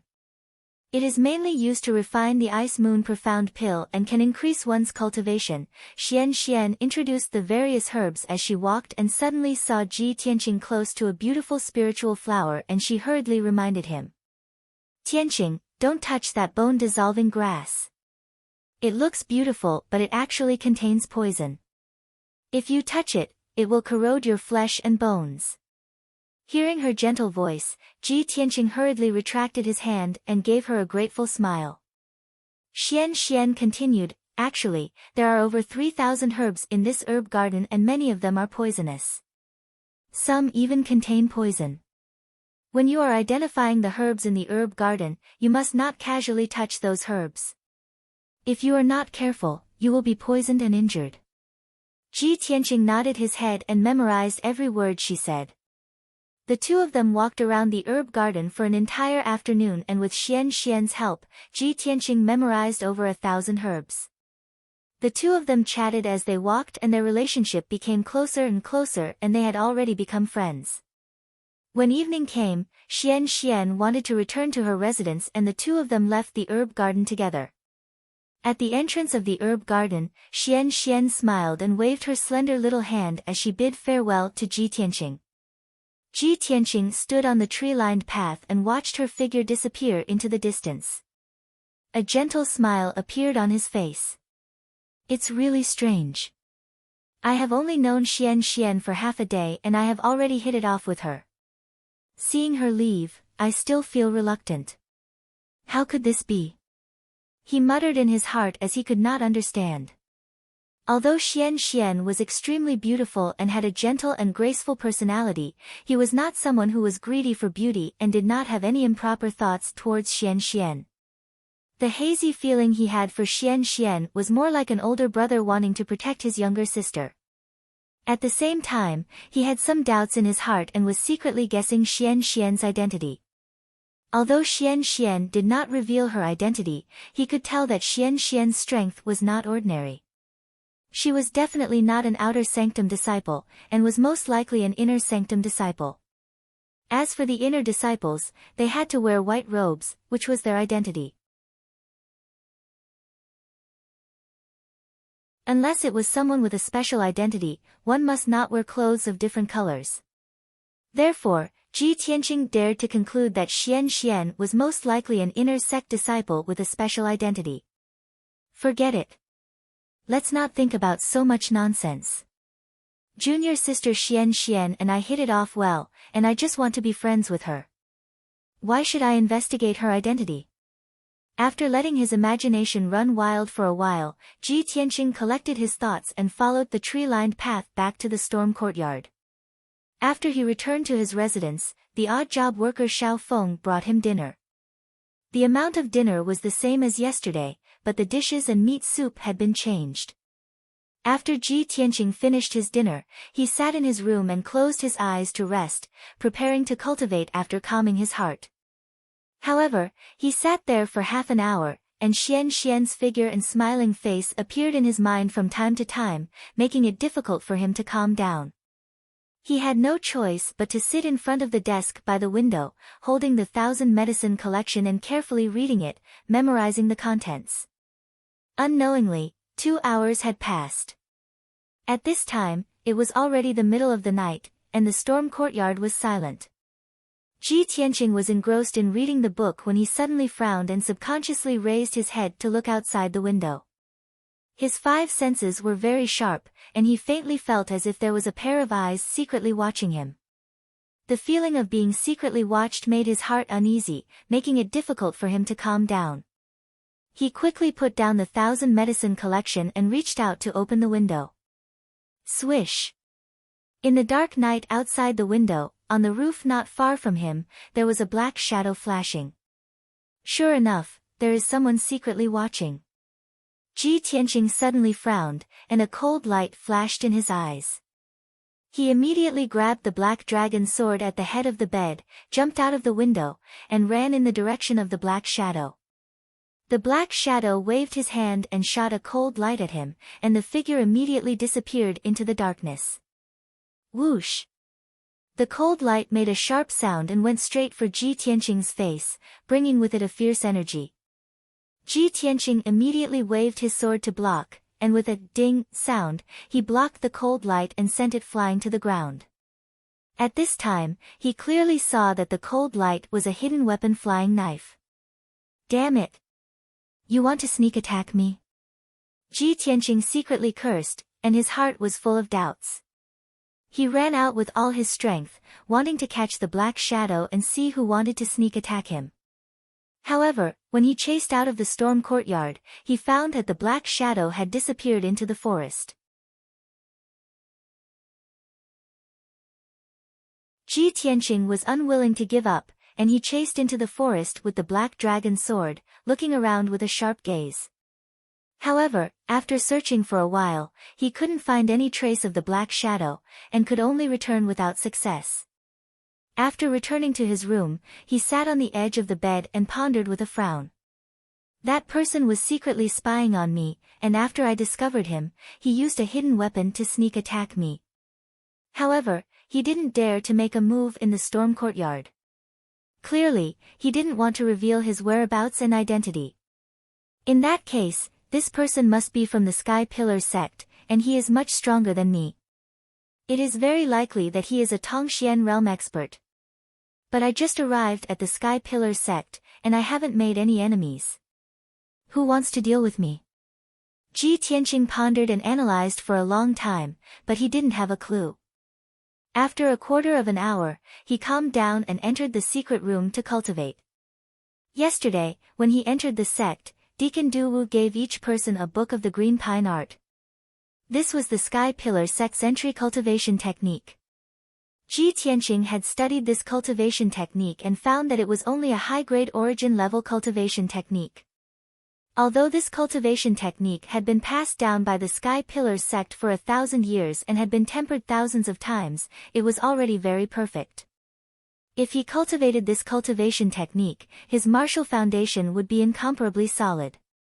However, after Ji Tianqing read it, he threw the green pine art aside and had no plans to cultivate it. To him, the path of the sword heart was the most suitable and the most wonderful cultivation technique. He made up his mind to cultivate the third level of the path of the sword heart and strive to reach the Tongxian realm within half a year. The next morning, Ji Tianqing finished cultivating and walked out of the secret room. He had just finished washing up and was about to go to the spirit herb garden to find Xian when he walked out of the room with the 1,000 medicine collection. At that moment, the bell rang in the conference hall. Ji Tianqing stopped and hurriedly rushed to the conference hall with the disciples in the courtyard. After everyone gathered in the conference hall, they saw 3 black-robed deacons standing in the hall. 2 of them were Han Qiusheng and Du Wu.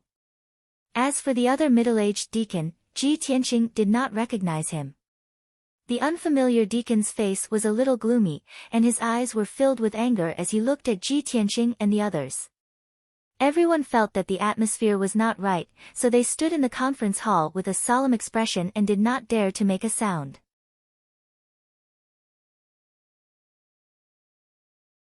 Han Qiusheng's gaze swept across everyone and he said in a low and serious tone, "The day before yesterday, when I asked you to learn how to identify medicinal herbs, I said that you could enter the spirit herb garden, but you must not pluck a single flower or fruit from the garden.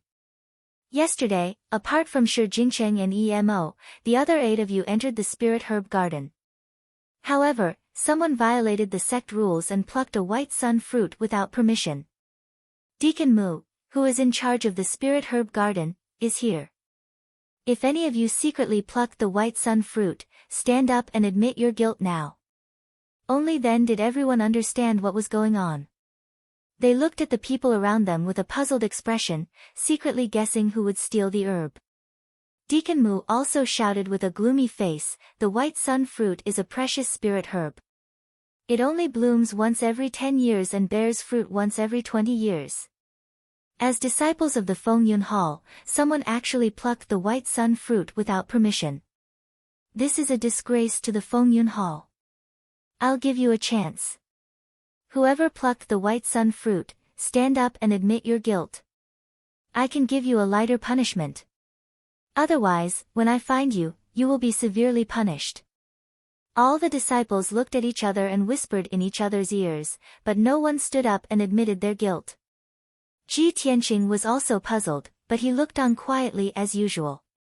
Seeing that no one took the initiative to admit their guilt, Han Qiusheng ordered, "Deacon Du, accompany Deacon Mu to search the rooms of the 8 disciples."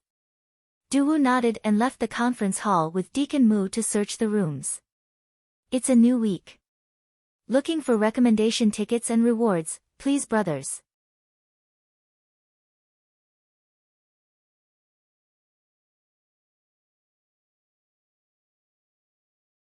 Chapter 100. The atmosphere in the hall was very stifling. Han Qiusheng sat at the head of the table with lowered eyelids, his face full of anger. All the disciples were inexplicably nervous, quietly waiting for the result. Only Shi Jingcheng and Emo, who were proficient in Pill Dao, had not been to the spirit herb garden yesterday. Therefore, the 2 of them were relaxed, without any psychological burden. The 2 of them sized up Ji Tianqing, Nie Hao, and the other disciples. Their eyes were filled with disdain. After a quarter of an hour, Du Wu and Deacon Mu returned to the hall. In Deacon Mu's hand was a white spirit fruit with a hint of red. It was the white sun fruit. Du Wu glanced at Ji Tianqing, then walked to Han Qiusheng's side and whispered a few words. Seeing this scene, Ji Tianqing's heart could not help but thump, faintly having a bad premonition. Sure enough, Han Qiusheng also showed a surprised expression, glancing at Ji Tianqing. Ji Tianqing. As a disciple of the Wind Cloud Hall, you disregarded the rules of the sect and privately picked the white sun fruit. Do you know your crime? Han Qiusheng's face was solemn, his tone cold as he asked. Ji Tianqing's face immediately changed, his tone firm as he said, "Deacon Han. Although the white sun fruit is precious, this disciple does not have the slightest bit of greed, let alone secretly pick it. There must be a misunderstanding, or there must be some other hidden story.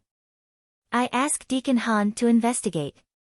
Han Qiusheng's face was still cold, his tone low as he shouted, "Ji Tianqing. If you did not secretly pick the spirit herb, how could this white sun fruit appear in your room?" Ji Tianqing only felt baffled, immediately opening his mouth to explain, "Deacon Han, this is impossible. Someone must be framing me." Han Qiusheng frowned, shouting in a low voice, "Stop quibbling. There are witnesses and material evidence, how can you evade? Since you just entered the sect and this is your first offense, I punish you to sweep the floor of the Grand Peace Palace for a month." Ji Tianqing immediately secretly clenched his teeth, his fists in his sleeves creaking. He knew that he was being framed, but he couldn't defend himself. He was punished by Han Qiusheng to sweep the floor, but being ridiculed by others was secondary. More importantly, he was punished to sweep the floor for a month. This would delay his cultivation for a month. Anger surged in his chest, but he could only suppress it. He maintained a calm expression and said, "Disciple, obeys." After cupping his hands in greeting, he turned around and walked out of the hall. He left the storm courtyard and headed towards the Great Peace Palace to sweep the floor. Even though he was filled with humiliation, he knew that a lack of forbearance in small matters would spoil great plans. He absolutely could not be rash and impulsive. After Ji Tianqing left, Deacon Mu also took the white sun fruit and left. Han Xiaoxing reprimanded the disciples again before leaving the hall with Du Wu. After the deacons left, the few disciples who had been holding back their laughter finally began to chuckle and discuss. Hee, that Ji Tianqing is actually so stupid. He dared to violate the rules when he just entered the sect. His future is bleak. Hee, that kid was punished to sweep the floor for a month. Where would he have time to learn alchemy? In my opinion, in the alchemy assessment a month later, he will definitely be at the bottom. Shi Jingqing curled his lips and said with a face full of disdain, "Ji Tianqing, that guy is still number 1 in the Azure Sky Kingdom's grand competition. He actually wants to steal a white sun fruit. He really hasn't seen the world."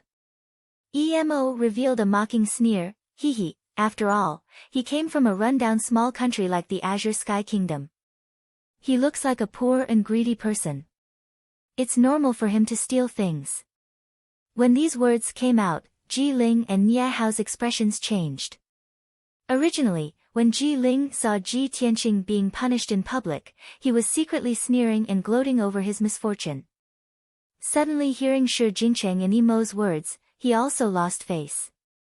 After all, these two people ridiculed the Azure Sky Kingdom as a rundown small country. He also came from the Azure Sky Kingdom and was even a prince of that country. Of course, he was also insulted. But Ji Ling only frowned and didn't have the intention to refute. Obviously, he was going to swallow his anger. But Nie Hao stepped forward and coldly glared at Shi Jingqing and Emo. He said in a cold tone, "Shi Jingqing, Emo, you two are singing the same tune to slander Ji Tianqing and criticize others behind their backs. Aren't you too petty? We are all disciples of the Wind Cloud Courtyard. Don't you feel ashamed to ridicule your fellow disciples?"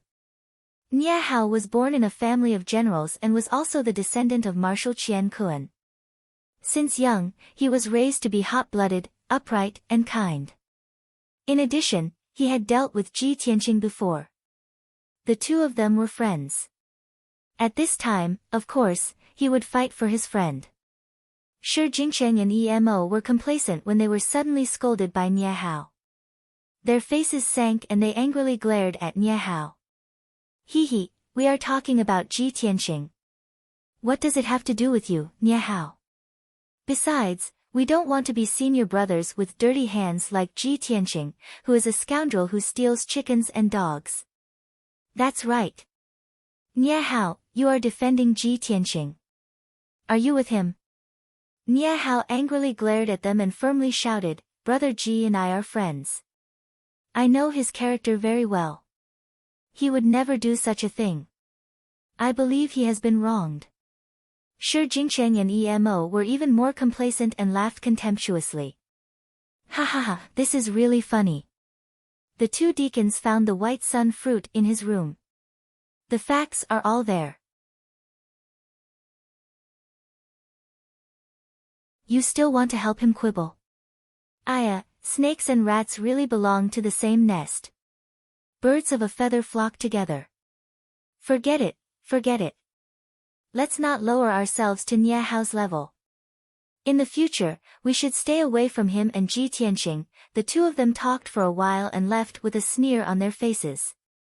The other disciples looked on coldly as if this matter had nothing to do with them. Nie Hao coldly snorted and didn't say anything. He had already seen that most of these disciples were selfish and didn't want to be friends with anyone. In his heart, only Ji Tianqing was worthy of trust and could be a good friend. But he couldn't help but have some doubts inside. Brother G, you just entered the sect. Who did you offend to be framed? In an antique study room, Han Qiusheng was sitting at the table flipping through books and dealing with sect matters. Du Wu stood at the side and hesitated for a moment before asking, Brother Han, today's matter, you and I both know that Ji Tianqing was framed. Why do you still want to punish him? Han Qiusheng put down the book and his bronze face revealed a smile as he said, previously, I was in charge of the Imperial Azure Kingdom's entrance examination and tournament. So I am not unfamiliar with Ji Tianqing. At first, this child was unconscious and carried to participate in the examination. He only had the strength of the third level of the body refinement realm. In the end, he became a joke to the people. A month later, this kid recovered to the true element realm and passed through the illusory armament mystic formation. He obtained a spot in the tournament and won first place in the tournament. I personally supervised the tournament and saw the scene of this kid winning first place. He is definitely a martial arts genius that is hard to come by in 100 years. If he is carefully nurtured, his future will be limitless. Hearing these words, Du Wu was even more puzzled and asked, Brother Han, since that is the case, why do you still want to punish him? Han Qiusheng's smile was somewhat playful as he explained, a flower that doesn't go through wind and frost will always be delicate. A baby eagle that is protected by its mother eagle will never be able to spread its wings and soar. Martial arts cultivation is the same. No expert will have a smooth journey. They will all experience bumpy tribulations. This time, I punished Ji Tianqing as a small punishment. I hope this kid will learn to be smarter in the future and not be unaware of being plotted against. The Sky Pillar sect is not a good place. If one only has martial arts talent but no brains, they will not be able to grow into an expert. Moreover, the reason why I punished him to sweep the floor of the Grand Peace Palace was for another reason. Could it be that you have forgotten that there is an old man who has not taken half a step out of the Grand Peace Palace for 20 years? Hearing the words, old man, Du Wu suddenly came to a realization. His eyes revealed a deep smile. I almost forgot about this. It seems that Brother Han has really put a lot of thought into this kid. However, whether or not he can obtain an opportunity in the Grand Peace Palace will depend on his own fortune.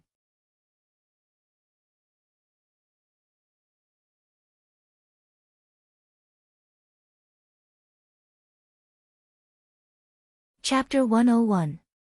Ji Tianqing followed the tree-lined path and walked more than 20 li before he found Graydon Palace. This palace was too remote. It was not on Towering Sky Peak, but in a mountain behind Towering Sky Peak. Graydon Palace was surrounded by lush forests. The forests were filled with tall trees with lush leaves. If one did not follow the limestone path to the peak of the mountain, it would be very difficult to see Graydon Palace. When Ji Tianqing came to the gates of Graydon Palace, he was stopped by a middle-aged man who was as tall as an iron tower. This middle-aged man's eyes were fierce. His face was covered in scars from blades and swords. He looked especially vicious and murderous. It was not an exaggeration to say that this middle-aged man could stop young children from crying at night. Young children would cry at a glance. But strangely, the middle-aged man was mute. Ji Tianqing showed his identity token to him and said that he had been punished to sweep the floor. After explaining for a long time, he was allowed to enter. After entering Graydon Palace, he walked in the ancient courtyards and silently examined the surroundings. Graydon Palace was too large. It almost took up the entire peak of the mountain. It was more than twice the size of the Ji Mansion. There were 4 courtyards in the palace. There were at least 1,000 rooms. But they were all empty. It appeared cold and quiet. Other than the mute man guarding the gates, Ji Tianqing walked around Graydon Palace and did not see anyone else. Also, the paths in the palace were covered in dust and leaves. There were also weeds growing on the sides of the paths. The door frames and the eaves of many rooms were covered in spider webs. All of Graydon Palace was quiet and desolate. It had not been cleaned for a long time. Ji Tianqing spent an hour walking around Great An Palace and basically understood the layout of the palace. Then he found a broom and a bamboo basket and started to clean Great An Palace. He first started to clean the first courtyard, using the broom to sweep the dust and leaves on the path. 2 hours passed. It was noon, but Ji Tianqing had not even finished sweeping the first courtyard. He did not even eat lunch and continued to sweep the dust and leaves. It wasn't until the afternoon that he finally cleaned the road. However, he still had to clear the cobwebs on the door frames and eaves, clean the dusty rooms, and pull out the weeds in the yard. Thinking of this, Ji Tianqing felt tired. Cleaning the room was even more time-consuming, and he had to prepare tools such as a rag and a basin. Thinking of this, he decided not to clean the room. Instead, he entered the second courtyard and continued to clean the dust and fallen leaves on the road. Time passed quickly. Unknowingly, it was already evening, and the sun was about to set. Ji Tianqing looked at the bamboo basket that was as tall as a person. It was filled with dust and fallen leaves. However, he had only cleaned a small portion of the courtyard. If he wanted to clean the entire courtyard, he would have to work until late at night. The Great Peace Palace is so large, how long will it take me to finish cleaning the Great Peace Palace? Ji Tianqing felt a strong sense of powerlessness in his heart, and his mood became more and more angry and sullen. He simply threw the broom to the side and sat on the stone bench under the eaves of the corridor, wiping his sweat as he rested. Damn bastard! If I find out who framed me, I will ruthlessly take revenge on him. I entered the sky-bearing sect to cultivate the martial way, not to sweep the floor as an errand boy. If I delay for a month, I will fall behind the other disciples, damn it. The more Ji Tianqing thought about it, the angrier he became. His eyes burned with anger. At this time, the black dragon sword on his back suddenly moved twice. He frowned and asked in a low voice, "Little black dragon, what's wrong? Do you have something you want to say?" The little black dragon's voice came from the black dragon sword. It said in a low muffled voice, "Old Ji, if you keep cleaning like this, I'm afraid you won't be able to finish in half a month. I have a way to help you." Ji Tianqing raised his eyebrows and asked with a smile, "Oh? What method do you have?" "Watch me," the little black dragon said confidently. Then it flew out of the scabbard with a whoosh and flew to the center of the courtyard. It revealed its 3-meter-long flood dragon body and circled in the air above the courtyard, immediately stirring up a gust of wind. Ji Tianqing sat under the eaves of the corridor and watched with interest as it circled in the air. His face was filled with anticipation. Whoosh whoosh whoosh. As the little black dragon circled faster and faster, the gust of wind in the courtyard became more and more violent. Soon, the gust of wind became a hurricane. Ji Tianqing's eyes shone as he whispered, "This is a true hurricane." In the blink of an eye, the hurricane swept the dust and fallen leaves on the ground into the air. The entire courtyard was covered by the hurricane. Not only was the dust and fallen leaves on the ground, but even the weeds in the courtyard were uprooted and flew into the air to form a ball. Countless fallen leaves and weeds were mixed together, forming a ball the size of a room. The green and yellow ball was wrapped in the hurricane and constantly circled in the air. It looked very spectacular. Ji Tianqing was all smiles as he said in surprise, "This courtyard is full of fallen leaves and weeds. I'll need at least an entire day to clean it up. I didn't think that little black dragon would be able to clean up all the weeds and leaves in the blink of an eye. Truly inconceivable. Ha, the hurricane you created is truly a divine tool for cleaning." The little black dragon's voice came from the hurricane. It said with a smug tone, "Humph humph, of course. Although I'm very weak, a small matter like this can't stump me. Old Ji, just watch. I'll immediately help you clean up the courtyard." After saying this, the little black dragon's circling speed suddenly increased by 2 times. The hurricane's power also increased by 2 times, covering the entire courtyard and the room. The tiles on the roof could not withstand the huge pulling force and immediately flew into the sky with a walala sound. Not only that, but many of the herbs and trees planted around the courtyard were also affected by the hurricane. Countless herbs were uprooted and sent flying into the air like weeds. Those large trees were also swept up until they swayed violently. All of the leaves were swept away, flying into the hurricane. The dozen over large trees that were originally still lush with branches and leaves became barren in a blink of an eye. Not a single leaf was left. Ji Tianqing was instantly dumbfounded. After recovering his senses, he shouted with a face full of anxiety, "Little black dragon. Quickly stop. You used too much force and caused an accident."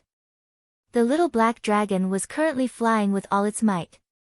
After hearing his shout, it then gradually slowed down its speed.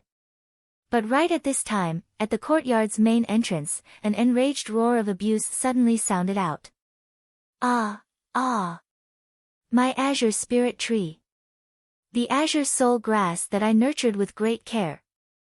Which damned bastard ruined this old man's many years of painstaking effort?" Suddenly hearing this voice, Ji Tianqing immediately quivered and subconsciously looked towards the courtyard's entrance. Only to see a white-bearded old man in purple robes currently standing at the courtyard's entrance, staring fixedly at those barren large trees. He was so angry that his beard flew up. You're tuning in to the Blissful Bookshelf YouTube channel. We're so grateful for your support, and don't forget to subscribe to join us on this incredible journey through captivating stories. Your generosity through donations truly makes a world of difference, as it's the primary source of revenue that allows me to expand and enhance this channel for you. Thank you from the bottom of my heart for being a part of this adventure.